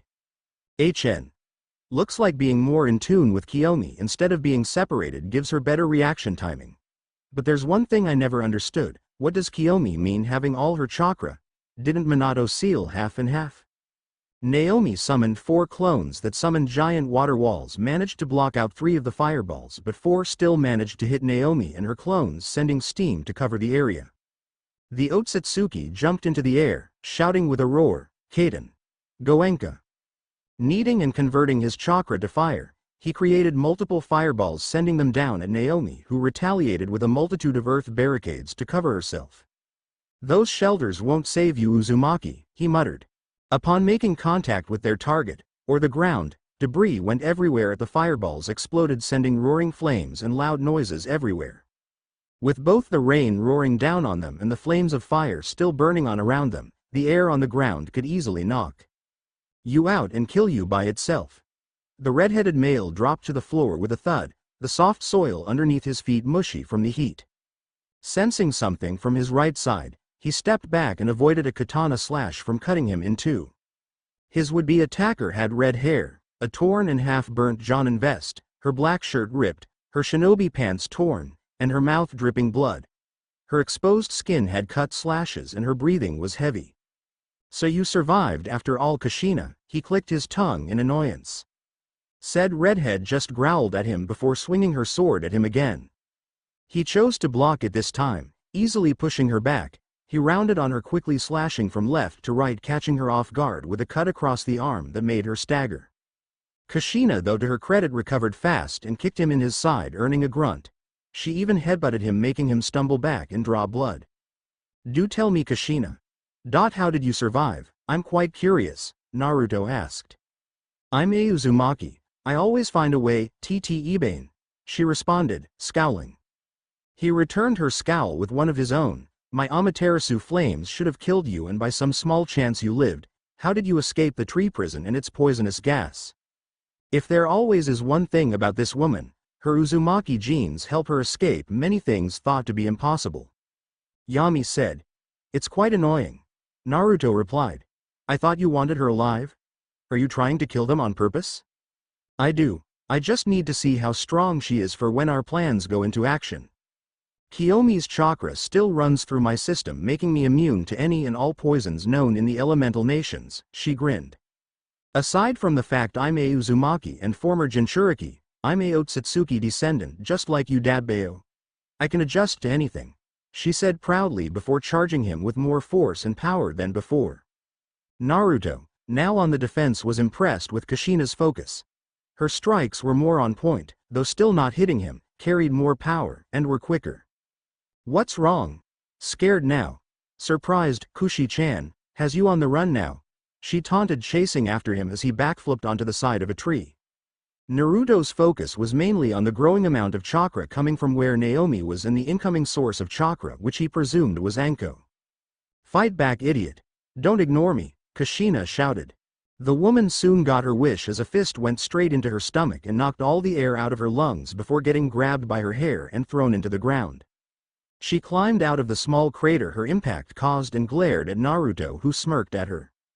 We've passed the 2-hour mark, but I'm having way too much fun to end this. Besides, I doubt Anko and your daughter want to end it either. Kushina's eyes widened before she looked back where she sensed her daughter laying and gasped.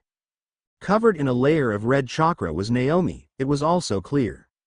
Judging from her body that her beatdown had caused for changes to be made. Her red hair, once smooth and laid down, had turned spiky going down to her mid-back, shoulder-length bangs framing her face, covering most of her left eye. It's basically Madara's hairstyle but red and shorter. Her whiskers marks thickened, her face lost whatever fat was left, and her eyes were cold. Her long-sleeved shirt that had one sleeve torn off showed her already impressive bust was even larger than before, rivaling Kushina's now. Her height, once at 5 feet 2, now was also at 5 feet 5. Naomi-chan? Kushina was shell-shocked at the new development. At that moment Anko chose to arrive. The sexy Anko-sama is here to saw. Her words died in her throat at the sight of the new Naomi. She looks so hot. Anko was by all means straight, but she couldn't deny when another person of the same sex was incredibly attractive. Did not see that coming. Naruto muttered. Whatever Kiyomi had did obviously help Naomi, whether it was for getting in his favor or fighting wise. He had a good feeling this blessing was going to make taking over this timeline even easier. Naomi's eyes softened as they met with her mother's concerned ones. What happened to you, sweetie? She asked. When I got knocked unconscious, she took a moment to glare at Naruto, who just crossed his arms. She told me she had a surprise for me as an apology of sorts for our lives being so shitty. This was her apology? Anko exclaimed, oogling the teen. Naomi nodded, causing her hair to flow. It'll take a few hours for my mind to adjust to everything she told me about, but I can tell you this. My body has been adjusted to the point where I look like an adult aside from a few changes I wanted myself. My chakra control feels so much better, aside from the jutsu Naruto-kun showed and taught me. Kiyomi gave me super strength. The male of the group groaned, sensing a headache. Super strength? He had a feeling it was far stronger than the senjus would ever be, but still. Naomi now knew many different taijutsu stances. And had super strength. Could this get any better, worse? My reserves were already massive before, but now it's like they have no end. I can go up to 6 tails of her chakra without losing control. She said my speed should have a massive increase, and fire was also now one of my primary elements along with air. It got worse. Both groaned, mentally feeling the headache about to occur.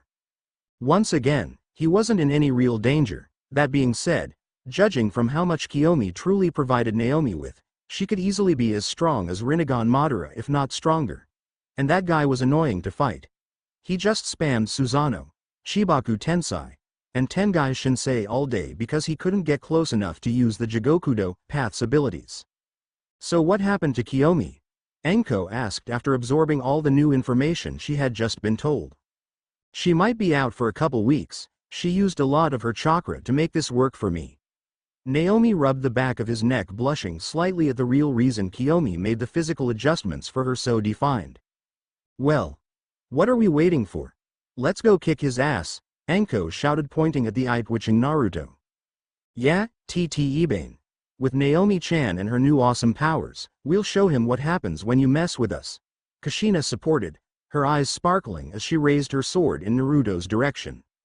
With Naomi stepping in front of them, she grinned, showing some of her teeth and how sharp they were as her eyes turned to slits. Charge. I need an aspirin. I wonder if those 3 hotties up there looking at us. Multiverse, Throne Room Kami, Yami, and Shinny all sneezed at the same time repeatedly. Is it allergy season already? Yami mumbled. No, Just Naruto-kun thinking about us again. Cammy sighed, saddened that her favorite person was out screwing with yet another timeline. It's so boring without him here. Shinny whined. Blame Ao's dumbass for going into a timeline where all the girls Naruto-kun liked have developed bodies. You're kidding? Yami looked at her sister in shock. The goddess shook her head. They look nothing like they did as kids or young teenagers, aside from the fact the female Biju will change a few things to appease Naruto. They'll look like they did as young adults. Shinny suddenly grabbed her sister by her dress, nearly ripping it. You mean all of them have the power to make him stay there and fuck them until they grow old? She yelled. The woman nodded, causing Shinny to drop her, then slumped to the floor depressed. There's something about those women that turns Naruto-kun into an insatiable monster, Cammy said.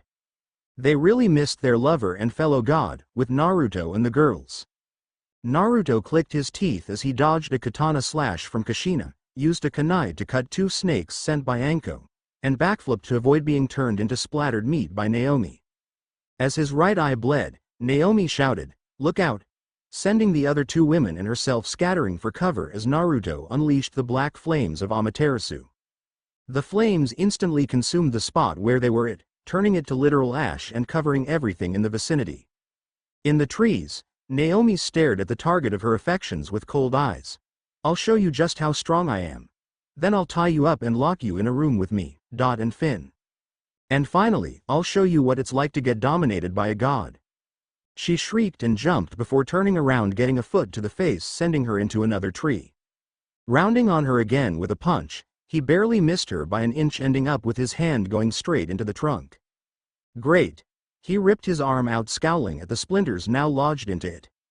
Our turn. Naomi grinned as Kushina and her got in front of him. Suiden. Suiryuden no Jutsu. The 2 formed large dragons that shot at Naruto, knocking him back with the force of the water. Before he could respond, Anko jumped out, forming hand seals. Kaden. Gokakyu no Jutsu. Launching a fireball into the back of Naruto, the Otsutsuki was sent flying further into the forest. Stay together. If we overwhelm all at once, we'll easily beat him, Kushina said as the trio went into the forest after him. Immediately they heard laughter after Kushina's words of encouragement. Don't lie to them, Kushina. You know firsthand just how easily I can overpower you. In fact, I think I might just show you how futile this really is. On command, roots thrust her from out the ground, wrapping around Naomi, forcing her to the ground. Shortly afterwards, Kushina was kicked into Anko, who was grabbed and pulled underground, leaving only her head for her to breath. Naruto appeared from out the ground with a tanto in his hand, pointing at the elder Uzumaki. I've already incapacitated both Anko and Naomi. Show me how strong you are, Kushina, he challenged. With pleasure, the Uzumaki woman replied, almost flashing in front of the male with a burst of speed, clashing swords with him. She was immediately put on the defensive as Naruto brought down a powerful slash every time he swung at her. Even with a standard tanto, the Otsutsuki proved he was once again better than her when it came to every aspect of fighting. Naruto, sensing the chakra buildup from Naomi and eventually her breaking free of the roots, raised his palm at Kushina, Shinra Tensai. Blowing her back, he turned around in time to catch Naomi's fist aiming for his face, the ground cracking underneath the pressure of her chakra-enhanced punch. Mangekyo and Rinnegan eyes stared into red slit eyes, both of them not willing to give up any ground, though Naomi had a feeling she'd lose this very fast. That new look really suits you. I might have to fight off fanboys to defend what's mine, he teased, and was rewarded with a heavy blush from the girl. The teenager's scowl intensified, though her red face made the fierce glare look even more cute. Idiot. We're fighting and that's what you say? You make it so easy. He pulled her by her fist, taking the surprised girl off her feet and throwing her into a tree. His Mangekyo swirled as he spun around and caught a sword strike aiming for his ripped the weapon from the surprised Uzumaki. He kneed her in the stomach before hitting her in the jaw before headbutting her. Taju Kage Bunshin no Jutsu. Smoke cleared and he widened his eyes to see hundreds of Kushina's and Naomi's. Let's go, one of them yelled as they all charged, yelling and shouting encouragement. Naruto grinned as the first few clones ran up on him, his Mangekyo spinning wildly. Enten. Honeikazuki. Dodging the first few punches, He surrounded himself with Amaterasu flames that turned into spikes, impaling, then dispelling the clones. He summoned his katana just in time to block a strike from a clone and return the favor with a decapitation. Backflipping into the air, he spewed out a large fireball that instantly burned 20 clones. A few of Kushina's clones came up with an idea and acted on it, forming chakra chains and wrapping them around Naruto's limbs, binding him. A large gathering of chakra made Naruto look forward, and he was shocked to see 5 Naomis running at him with 5 red Rasengans that obviously had Kiyomi's chakra infused into them.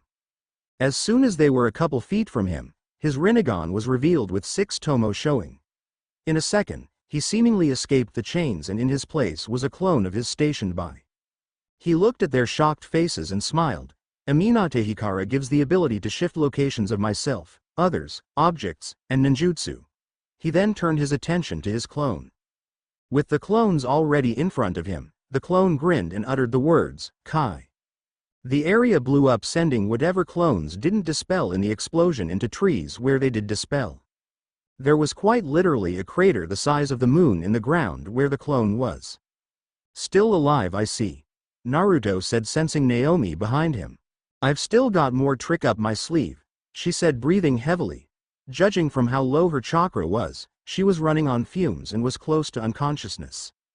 Enough, you've improved a lot, Naomi. I'm proud of you, he praised her.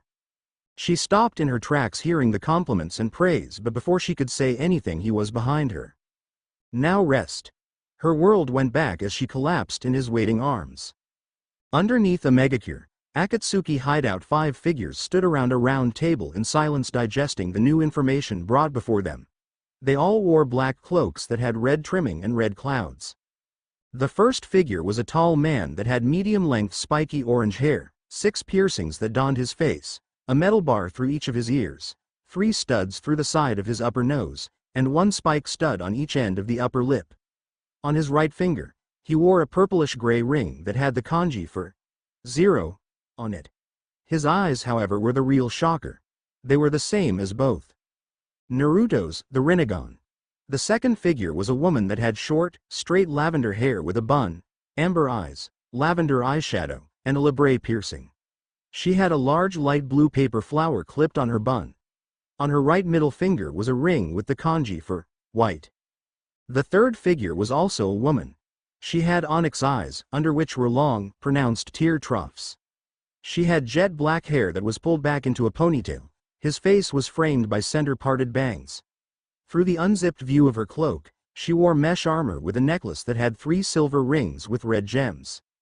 Inside them, on her right finger was a red ring that bore the kanji for vermilion. The fourth figure was a man. Th3 cloak covered his body as he had the hood concealing his hair with the orange mask with a spiral pattern focused around his right eye. On his right hand, he wore a purple ring with the kanji for jewel.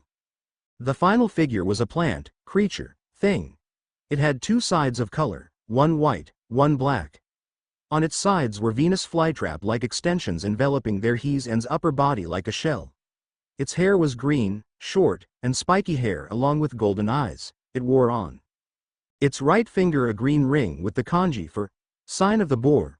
The masked man spoke. Zetsu, is this information accurate? The creature nodded. Yes, the Kyuubi Jinchuriki has been receiving help from an outside source. It nodded. How is this possible? From what Itako said, Konoha and its people despise the Jinchuriki and the Uzumaki clan head, who would assist them. This time it was the lavender woman who spoke. And that is still true.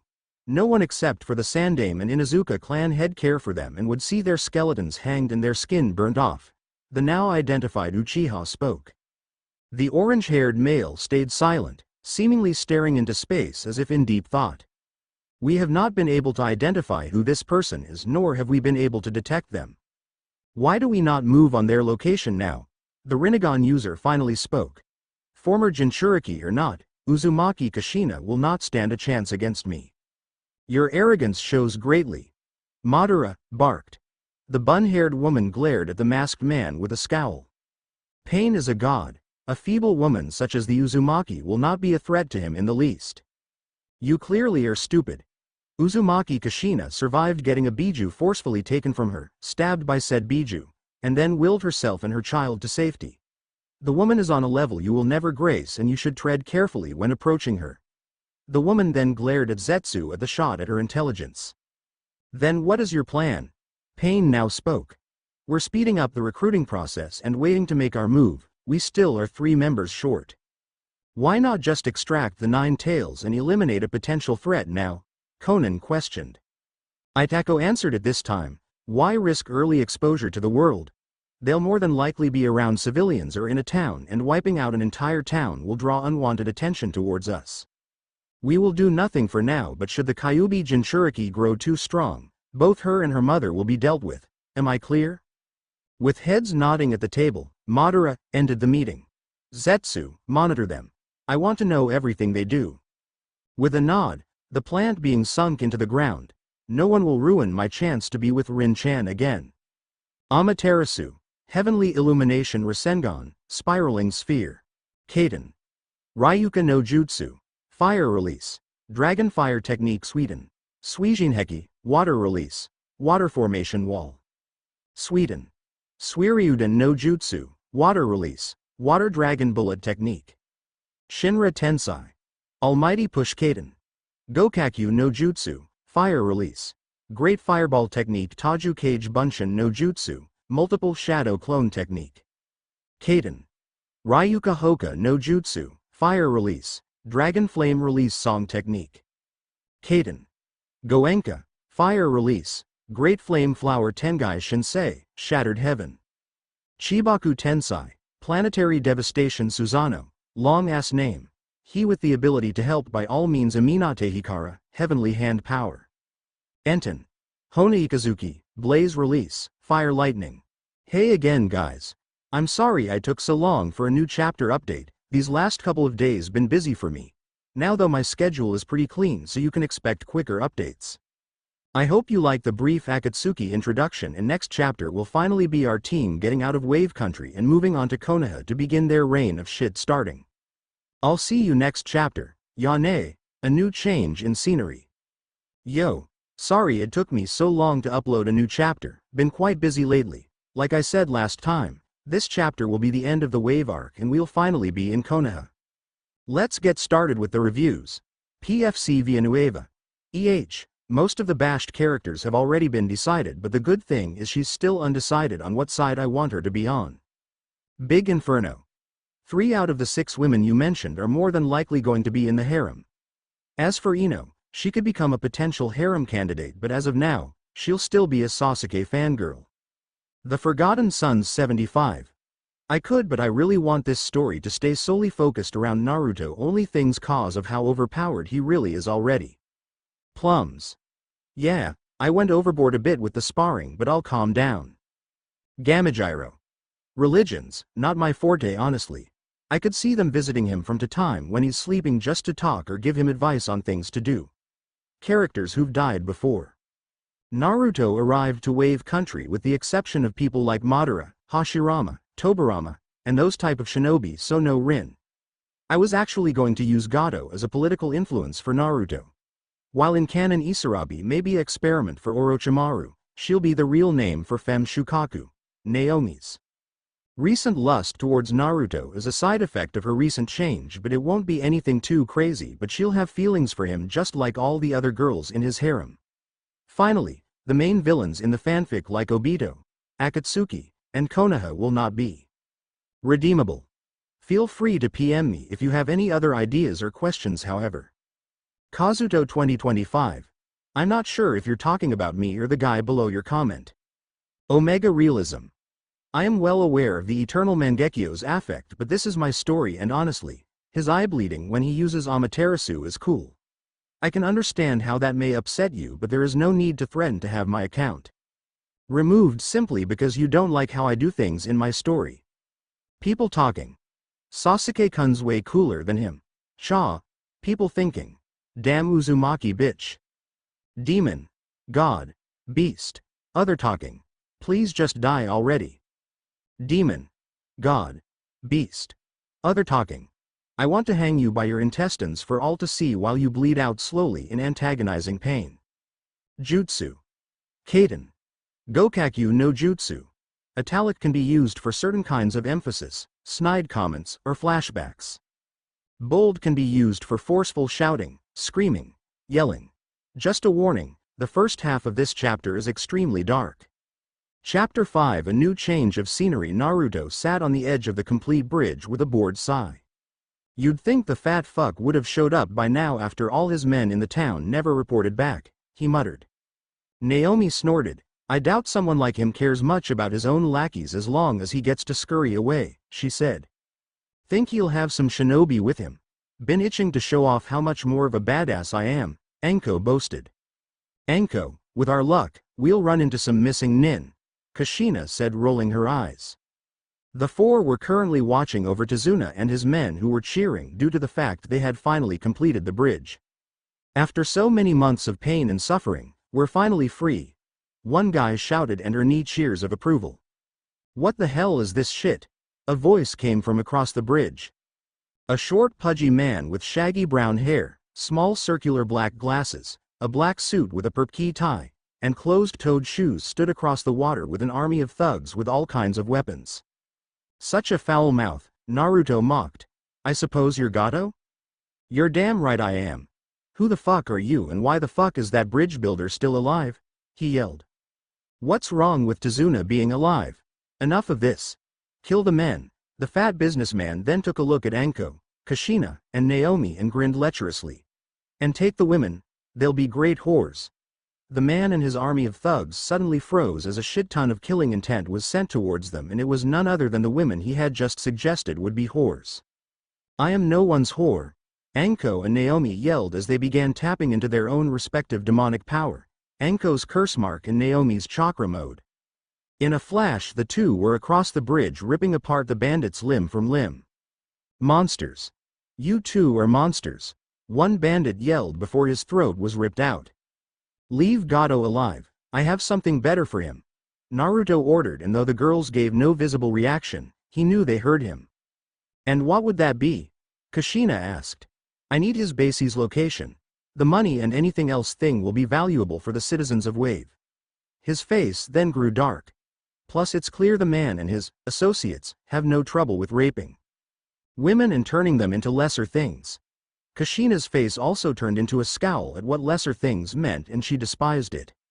She knew about the darker missions Kunoichi were sometimes forced and some even volunteered for after having nothing to live for. They became by all means whores, sluts, slaves, cumdumps, and every other demeaning and demoralizing name one could call a woman. The downside to such missions was the women never came back the same, their minds were gone. The only thing they could think about afterwards was sex. It was so horrible that not even Yamanaka such as Inoichi would willingly dive into their minds because of what they had been through. She had no doubt had Minato Teme not saved her from those Kumo shinobi, she would have been turned into breeding stock with all kinds of bastards touching her body. And what if they are too far gone? I'll put them out of their misery. Their conversation was cut short when Naomi and Anko returned and dropped Gato in front of them and said man had a piss stain that showed even through his black pants. Wait, please don't kill me. I can give you anything, money, land, women, jewelry, weapons, whatever you need. Just please don't kill me, the man begged. Tell me where your little hideout is and I'll consider it, Naruto said, and watched as the man's face changed from fear to rage. Absolutely not. You won't get to my money or the bitches I have there. The man stared defiantly into the redhead's eyes until he pissed himself a second time as said redhead grabbed him by his throat and lifted him off the ground, having him dangle his feet and scratch at the arm holding his throat in an iron grip. Who said I was asking? Naruto said as he formed his Sharingan and extracted said information forcefully before dropping the far man on his back. What do we do with him, Naruto-kun? Naomi asked. The Otsutsuki thought about it for a minute before placing a seal on the man's forehead. A cursed seal? Anko asked, confused. Naruto shook his head. It stops him from dying despite whatever injuries he sustains. Suddenly all eyes were on Gato, who whimpered in fear at the bloodthirsty grins. Tazuna, round up every one of your townsfolk. It's time they got revenge, Kushina shouted, grabbing the businessman by his collar and dragging him in the direction of the town. Right away. The bridge builder replied with a grin on his face that couldn't be wiped off his face by anything. His fellow workers were the same, as they all quite literally sprinted their way home to tell everyone the spectacular news. "Can we come with you?" Naomi's voice stopped her leader as he began walking away. No, his voice gave a definite answer, meaning there would be no discussion involved. What? The two yelled, shocked he would deny them the opportunity to torture someone who deserved it. I didn't stutter. The answer's no. I don't know how bad it is in there, and some of that stuff is too strong for either one of you to see. We're not children. You trained us and prepared for anything. You can't just shelter us, Naomi shouted, but soon flinched at the glare Naruto sent her. Do you think I care about that? You three are people I hold dearly, and if I can spare at least some of the horrors humans have to spare, then damn it, that's what I'll do. Before the two could utter a sound, he was gone in a swirl. He really cares for us, Anko managed to say. Yeah, Naomi added and felt her heart beat. Was this the feeling her mother told her about as a child? Despite having doubt, Kushina always believed the right man would come along and win her daughter's heart and treat her like a princess. Gado's estate. Naruto appeared in the front gates of the mansion and inspected the surroundings. It looked to have over 50 guards from the faint chakra signatures civilians gave off. Guess I'll be stealthy just this once. After sneaking his way past the guards at gate and inner landscape, he made his way inside the luxurious house itself and was planning on going for the safe first until he heard voices and moaning. If you are uncomfortable with torture scenes involving children, please skip this part and scroll to where you see the next bold characters. Turning his head down the hallway, his eyes narrowed at what he saw. A woman, another thug if the clothes and weapons on the ground were any indication, was servicing 5 dudes. 2 guys were thrusting in and out of her ass and pussy while a third thrusted into her mouth, while the final 2 she jerked off, and by the lustful look in her eyes, the woman was enjoying it. Aren't you glad you got rid of your bratty little daughter to have some fun with us instead? One of the thugs said and laughed as the woman nodded and sucked him off with more vigor. Forget about that brat. She couldn't even suck me off right despite her mom showing her all the steps to do it. He scowled in the direction of said girl and Naruto saw red at what came into his vision. A girl, no younger than 10 years old, was on the ground covered in sperm, a pool of blood puddled around her head, and her eyes wide open, stating she was very much awake a few seconds before he arrived. He growled with bloodlust shown clearly in his eyes. He came around the corner activating his Ms and walked in the direction of the group. Hey! Who are you? One of the thugs yelled and notified his fellow thugs about the approaching redhead. The woman noticed too but ignored him in favor of sucking more dick. Whose child is that? He asked calmly, though he fully knew and simply wanted to know if the woman was a piece of shit or she had just been raped to the point where she thought of nothing but cock. Why, that would be hers. One of them chuckled as he gripped the woman's hair and smirked as she moaned from the harsh treatment before glaring at the new arrival for interrupting her fun time. Do you not love your child? Naruto asked the woman and stared impassively as she stood up and exposed her less than attractive body that had semen covering it and glared at him even more. If she can't even provide any use, then no. The annoying fuck just complained about how much it hurt and kept crying, so we shut her up. She laughed at the end before seeing her comrades get impaled by wood shooting out of the ground. I don't find mentally and physically abusing your kin funny. I don't find killing your child funny. And I sure as hell don't find you getting your slutty holes filled while your daughter is over against the wall bleeding out. Naruto growled. The woman went for a kunai and lunged at the redhead in rage. How dare you kill my friends and tell me to care for some worthless brat?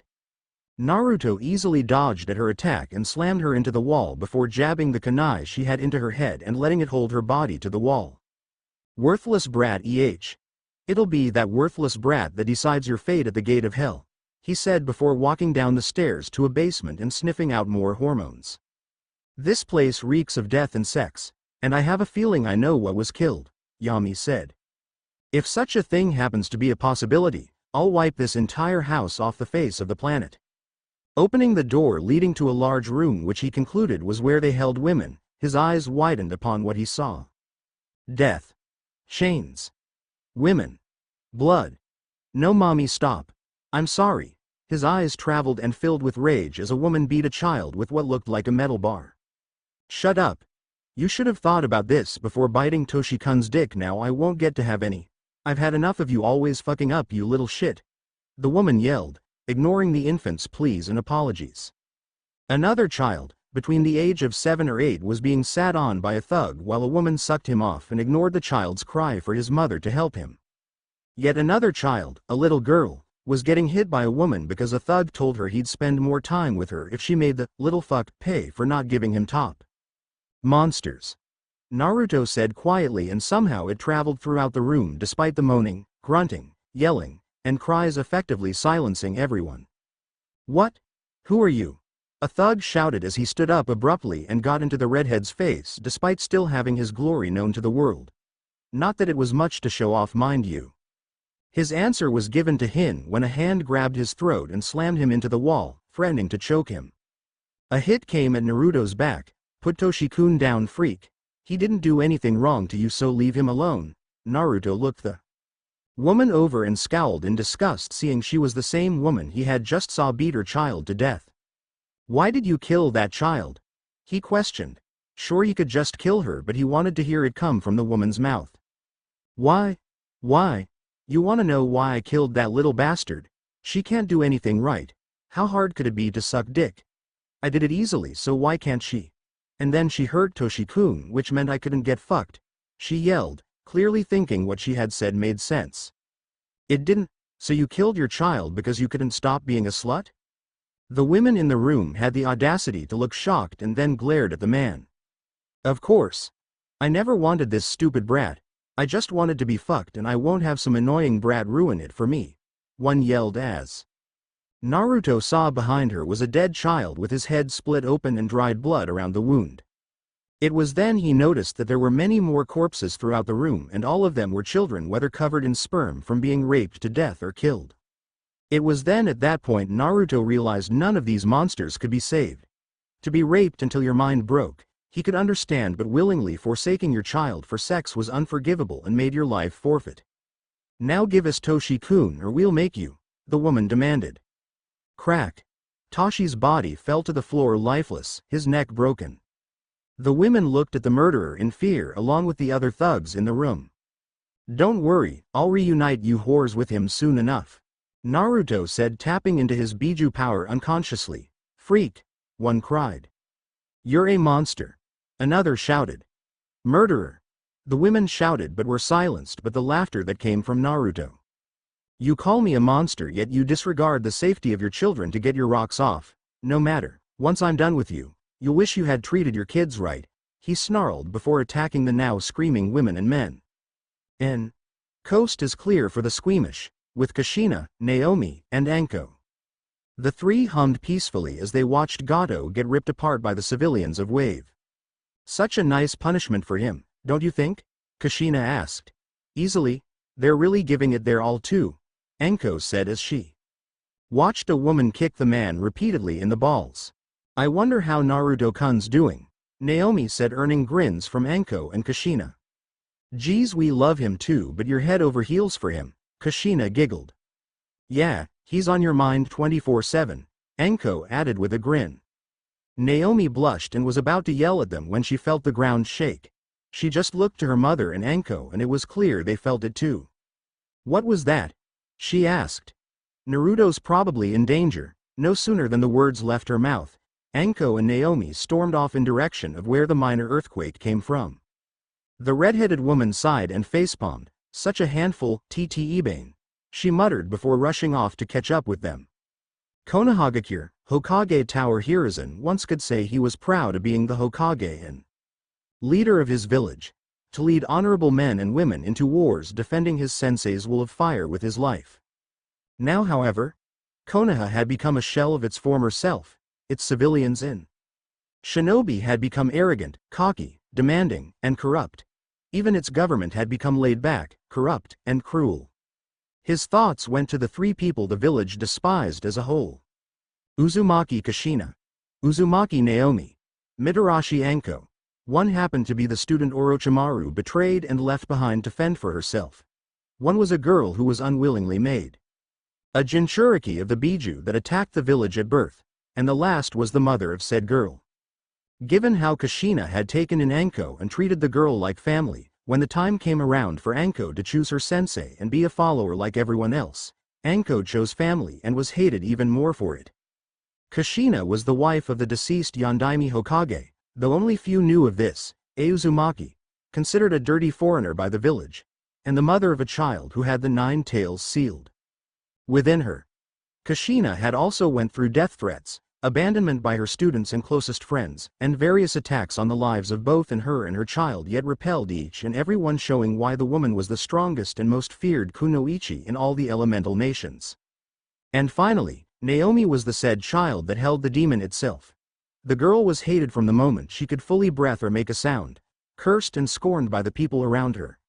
Her death was demanded by quite literally everyone, and when that didn't happen, they attempted to sabotage her shinobi training at the academy, only to find out she could answer just about everything thrown at her and refused to be bullied or disrespected by anyone.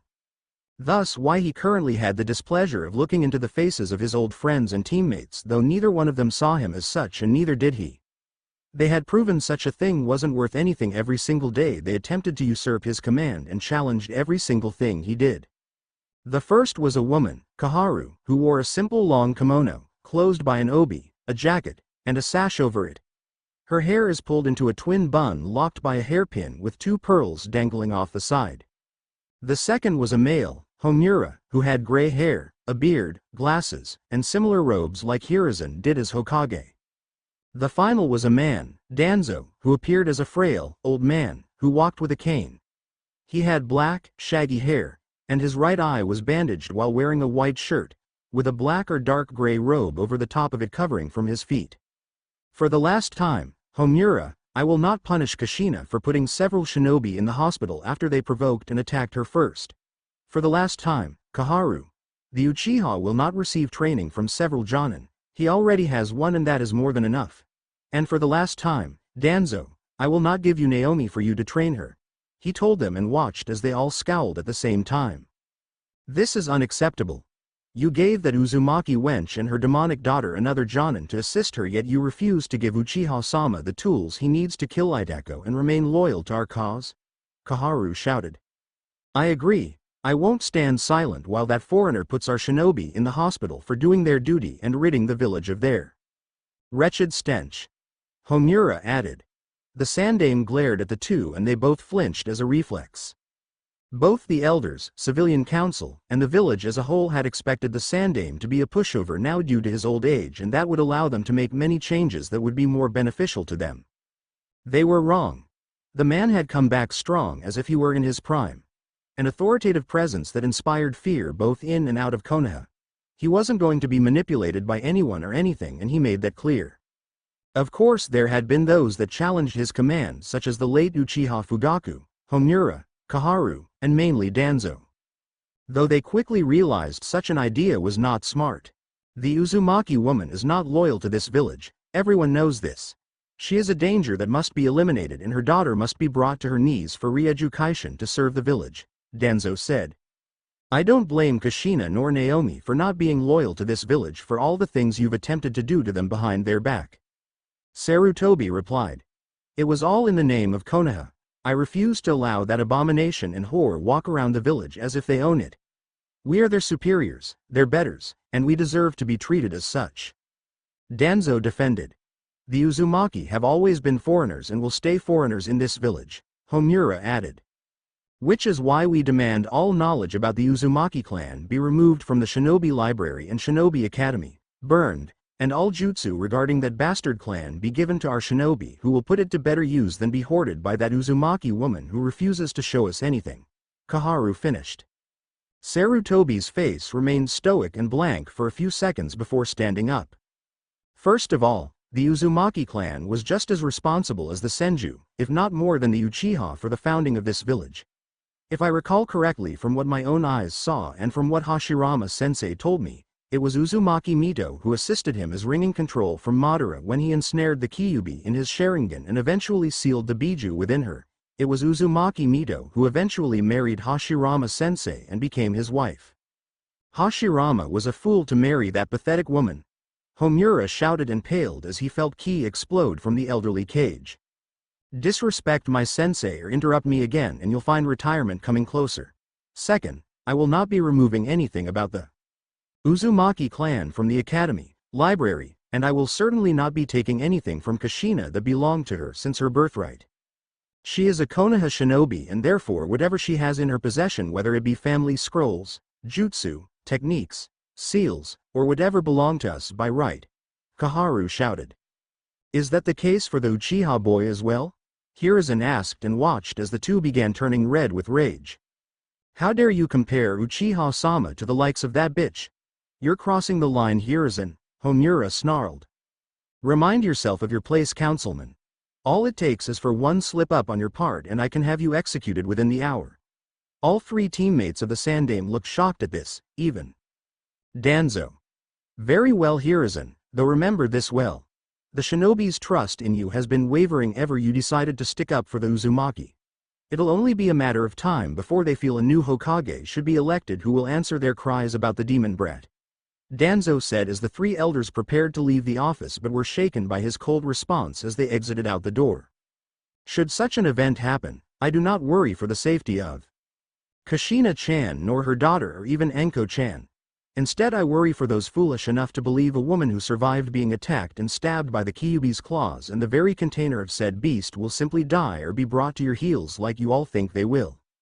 Hiruzen shortly afterwards continued with his paperwork, which was mostly demands of the Shinobi Academy being made easier for the civilians and Kushina and Naomi being executed, which he obviously denied. As long as he could, he would try his best and preserve what little remained of his sensei's will of fire in the village. With the girls. Whoa! Anko whistled in awe at the destruction of the area. The mansion had been completely destroyed, ripped apart by wooden spikes, and covered in black flames. Whoever pissed him off is more than likely dead, Kushina muttered looking at all the dead bodies they passed by. But what maid could have pissed him off this bad? He's the one who taught us how to deal with our emotions, remember? Naomi said. The two older women could only shrug as they walked through and avoided spikes in the ground, not focusing on the looks of the dead thugs. Eventually they did come upon Naruto, who looked as if he was burying something or rather someone. Naruto-kun! Naomi shouted as she ran up and hugged him, though he gave no reaction to it. Curious and worried, she looked in front of him and gasped at what she saw. He was burying children. Two gasps from behind them gave away Kushina and Anko saw as well. The plan continues on as we discussed earlier, he said, though it was strained as if he had been crying earlier. What happened here? Anko asked as she walked up next to him. Naruto simply shook his head before walking off. The money in the bag has more than enough for Wave to provide and care for themselves should they choose to do so. I'll meet you back at the house. The three could only look at one another with a worried glance before looking back at the graves. Think he'll tell us later? Kushina asked. Anko nodded. It had to be something horrible though, since it involved kids. We should give him time. 1 week later, like Anko had suggested, Naruto did tell them and it had involved kids. The end result was Naomi barfing, Anko begging Naruto to revive the women so she could make them suffer, and Kushina scowling in disgust. The rest of the week was basically the group helping around the town, dealing with whatever stragglers Gato had left around, and spending time with one another. The people of Wave were incredibly thankful for their help and had said so multiple times. It was hard for them to watch their heroes end up leaving, though they did promise to always have their back if they needed everything. Naruto-kun, hurry up, Naomi yelled as the group was walking back to Konoha. Yeah, lazy, you're being awfully slow, Anko added. Naruto rolled his eyes as he walked faster before falling in pace with the rest of the group. So what are you gonna do? Kushina asked. What do you mean? You can't exactly walk into Konoha with two horns on your head, especially if you want your plan to work, the Uzumaki said. Naruto clicked his teeth. You make it sound like I care what people think. Anyone with the balls to attack you, let alone me, will be left broken. Overconfident bastard. Kushina muttered and was promptly smacked on her behind for it. You love it. In minutes, Kushina was chasing Naruto, waving her sword around in her attempts to hurt him. Should we help her? Naomi asked Anko. Let's. Hokage Tower. Hiruzen sighed at the news brought before him by the Daiwaimo's head general. Is there no way we can simply back out of this? He asked the woman. She shook her head negative. His Majesty will not accept a backing out, Hiruzen. Not only will it be a bad light on him, but other nations will take such as disrespect and feel an attack on Konoha as an appropriate response. The Chunin exams will go on in Konoha and all available teams must join in, she said. The elderly Kage groaned as he buried his hands in his face. Why would Hiruzen be worried about this, you might ask? Well, there was just one thing about Konoha's genin. With the exception of Team Guy and Naomi, the rest were simply jokes. His son, Asuma, was in charge of Team 10, which consisted of the Ino Shikacho trio with the three heirs of the Yamanaka, Nara, and Akamichi clan. Newly appointed Jonin Yuhi Kurenai was in charge of Team 8, which consisted of Inazuka Kiba, Hyuga Hinata, and Aburame Shino, who were also all heirs with the exception of Hinata. Hitaki Kakashi, the late Yondaimi's student, was in charge of Team 7, which consisted of Uchiha Sasuke, Haruno Sakura, and Sai. Sasuke was the last Uchiha, Sakura was the daughter of Councilwoman Mebuki, and Sai was a ninja danzo referred to fill in the empty spot. While that might not sound bad, Hiruzen knew just how bad both teams and Jonin Sensei were when it came to handling their students.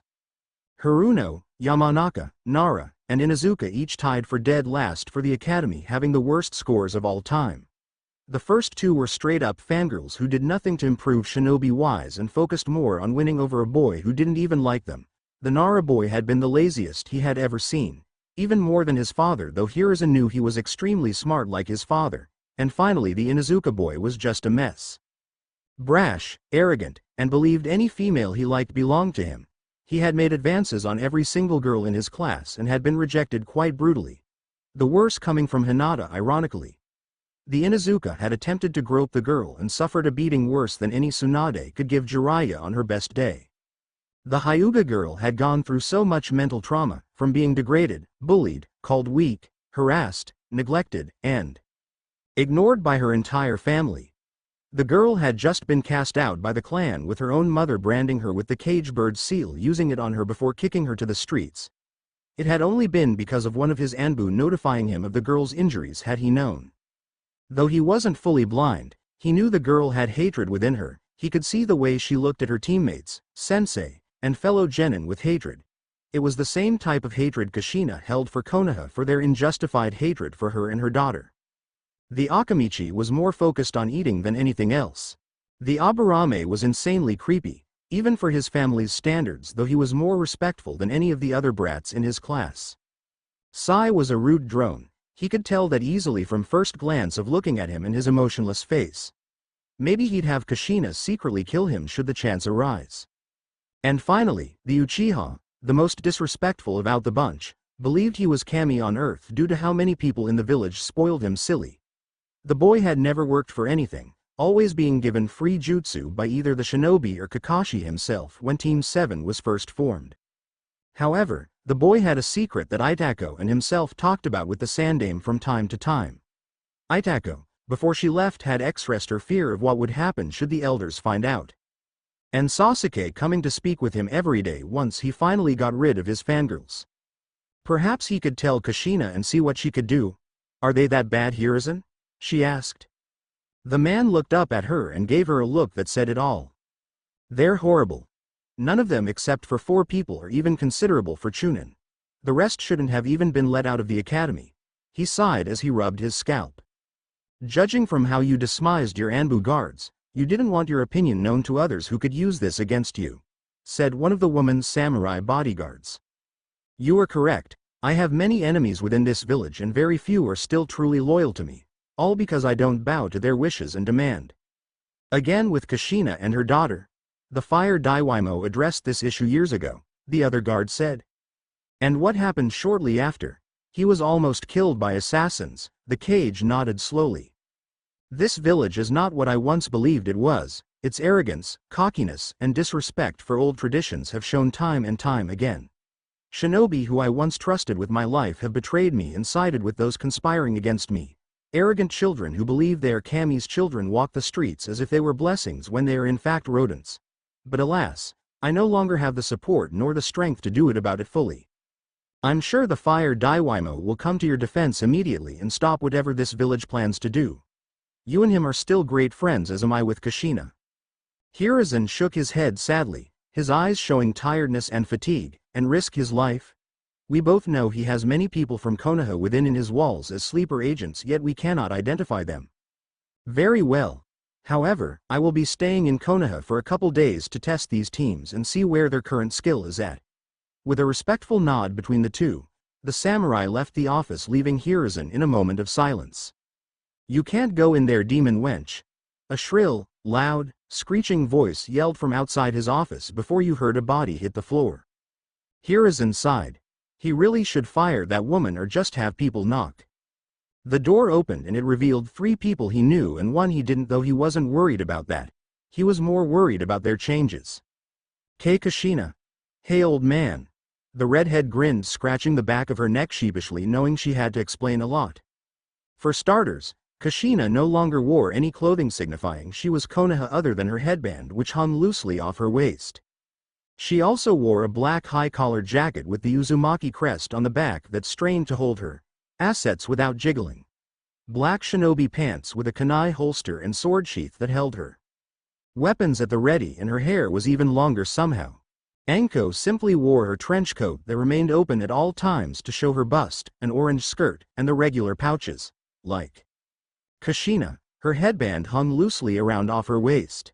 Naomi was a different story, however. For starters, her hair was so Madara-like, it honestly scared the Sandame. There was also the fact her chakra, along with Naomi and Anko's, felt massively increased from the last time he saw them. She wore an orange hoodie with a black shirt underneath, shinobi pants with kunai pouches, and a katana across her back. She was also gripping the 4th individual's arm within her clearly larger bust. The 4th figure was, Hiruzen didn't know how to explain. Hell, he didn't even know where to start. His chakra, while suppressed, was clearly cage level, which already shocked the man, felt dark yet light, as if they mixed together. He wore a black cloak over a black shirt and pants, a black belt, and a sword sheathed behind his waist.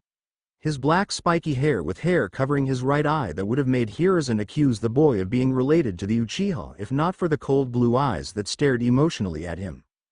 Kushina, would you please explain what's going on? The man asked her, and judging from how she made eye contact with the male of the group, he was in for a doozy. And he was right. Kushina had told him everything, from the surprise attack, to Naruto's intervention and eventually saving their lives, training them, forming bonds with each of them, killing Gato, and among other things. I'm too old for this shit, the Sandame muttered, rubbing his head. Can you make him a ninja? Naomi asked.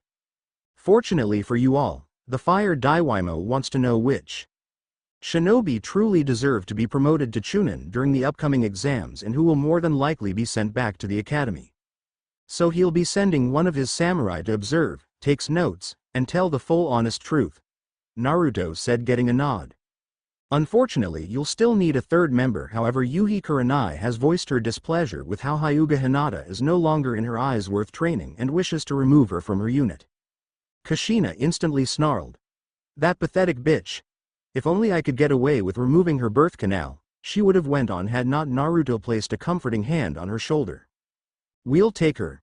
Besides, what better way to show that sorry excuse for a jonin how worthless she is by doing what she cannot? And what would that be, Otsutsuki-sama? The male visibly flinched at the sight of the sharp fangs of the god. By turning Hinata into a woman stronger than any of the Noichi Konoha has ever made. Somewhere every person who had ever done something wrong to one Hyuga Hinata all shivered violently and broke out into a cold sweat, their hearts beating rapidly and their breathing getting heavy. Until it all stopped. Very well, I leave the girl in your hands. Please, do protect and take care of the girl. She's a truly kind soul who was born into a horrible family. Naruto nodded. Where is Hinata now? In the hospital being treated for her many wounds. I shall give you a needed slip with my approval to get past and avoid any unnecessary trouble along the way. However what? Anko asked. The Hyuga's clan animosity towards the girl is known to everyone within the village. Had you not have been going there myself, I honestly would have feared her clan would kill her before I made it, Hiruzen said. Naruto scowled and disappeared in a fire shunshin, momentarily startling the old cage. Why would they kill her though? She's already been outcasted from the clan, Naomi said. The Hyuga are known for their archaic ways in how they deal with family they see as worthless or not worth their time. Because Hinata didn't like hurting her family just for the fun of it like her other clan members, they considered her a worthless cause, Anko said. And because they despise her so much and it's clear no one else in the village really cares for her well-being, Naomi's eyes widened. They'll kill her and get away with it because as long as that slave seal is on her person, they can easily say she's still some form of the Hyuga clan in some sick way. Kushina finished. But who would they send? Anko asked, knowing many within the clan hated Hinata. Whether it was the main branch for their hatred of the girl not wanting to hurt family or the side branch who openly hated the girl to fit in and find a way to escape getting beaten into submission. Not that it would work. Who had the most to prove in the main family? Kushina asked with a scowl dug in heavy on her beautiful face. Hiruzen and Anko both made thinking gestures before their eyes widened. Hitomi. They both shouted at the same time. Kushina nodded, crossing her arms under her bust. Hiyashi has the pathetic woman under his thumb and the man knows it. The only reason the elders tolerate her is because she beat and abused Hinata when they told her to. The moment she kills her, Hiyashi swoops in claiming Hitomi disobeyed orders and kills her on the elders' orders. And poor little Hitomi will only realize at the end of her worthless life that she fucked up. Hiruzen visibly cringed at how cruel Kushina turned. Whatever this Otsutsuki Naruto had done to her was yet to be seen if it was positive or negative. Kushina, I do have one last thing to tell you before you leave and hopefully, you'll relay this to Naruto-sama, Hiruzen said. Of course, what is it? The redhead asked. You remember how Uchiha Makoto gave birth to a daughter and a son? The three women instantly grew scowls. Who cares about that damned clan? Naomi snarled. Please listen before you say anything. What I'm going to say may upset you greatly. I doubt it considering it involves the Uchiha, but go on, Anko said. Very well. The elderly Kage took a smoke out of his pipe before taking a deep breath.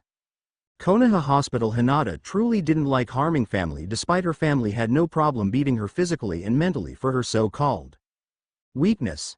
However, for the past few years, she had begun realizing she had a darker side than she wished to let on. And it had only gotten stronger due to an outside presence fueling it.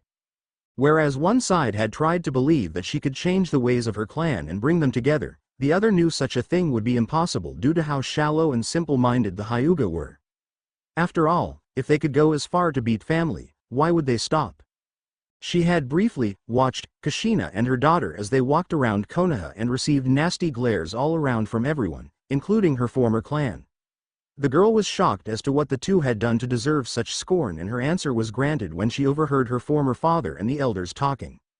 The man had gleefully gloated about helping someone named Jiraiya bring the two under the control of Konoha and how the clan would thrive from being known as the main helpers for containing the Kyuubi Jinchuriki and her whore of a mother. Speaking of mothers, Hinata hated her former mother with a passion. The woman had never been kind and supportive of her children unless they had done what Hiyashi wanted, which was attack and injure one another. It was also because Hinata realized Hitomi had been just as much of a fangirl of Hiyashi as Sakura and Ino were of Sasuke. Such a thing honestly disgusted her, though she couldn't say the signs weren't there. The room door and Hinata immediately glared at the three individuals that stepped in with all the hatred her pain and bandaged body could manage. You look as pathetic as usual, girl, Hitomi sneered. The wife of Hiyashi was once a kind girl with an even sweeter heart. However, once she finally was viewed to Hiyashi, she had turned for the worst. No longer the beautiful ray of sunshine that had remained in the Hyuga, she had turned into an exact copy of the man she married. And for what? So she could stay with him? Was the happiness of her children valued so little to her? I do have to thank you along with the rest of the clan for my current condition. After all, it was you who beat me after I had already gotten this seal placed on my head and it had been used for an hour straight. Hinata snapped back and was smacked by Hitomi. A scowl placed on the older woman's face. If you were a real Hyuga, you would have fought back, but no, you just had to go and show your worthlessness. The woman yelled, showing she had just as horrible of a screech as Sakura and her mother, Mebuki. And what exactly is a real Hyuga? Killing your own clansmen. Willing inflicting pain and suffering on them. Laughing at their pain and misery because they were born into a side that you see as less than you. Hinata coughed up as Hitomi punched her in a wound, reopening it. It is the tradition of the clan and it will not be denied by anyone. Anyone? Hiyashi-kun was right. We should have had Hanabi and Neji kill you, seeing how they despise you for being so weak, Hitomi snarled. For what? Because I don't willingly abuse my family. Hanabi used that seal on a child not even 2 years younger than her and laughed while he cried before killing him. And Neji is no better. The only reason he's loved by the main branch is because he bows to their whim and attacks anyone they order him to. Hinata shouted defiantly and let out a silent scream when Hitomi ripped her from her bed and threw her against the wall, reopening more of her wounds. So what if Hanabi-chan killed a child from the branch family? His life means as little as yours does. And don't you speak foul of Neji-kun. Like that, he's more of a Hyuga than you'll ever be. Hitomi went to kick Hinata in her face but was stopped by a wave of killing intent that flooded the room like a wave. It appears the Sandaime was right. You would attempt to kill her, Naruto said. Who are you? How dare you interfere in Hyuga clan matters? Hitomi said as her guards prepared to kill the unnoticed intruder. Hiyashi-kun told her that old idiot of a Hokage wouldn't dare interfere with this, knowing if he did, he would be removed from seat. If I was told correctly and from what I just overheard, Hinata-san was kicked out from your inbreeding clan, therefore this is a situation for the Hokage to handle, seeing as you are attacking a member of his shinobi corps.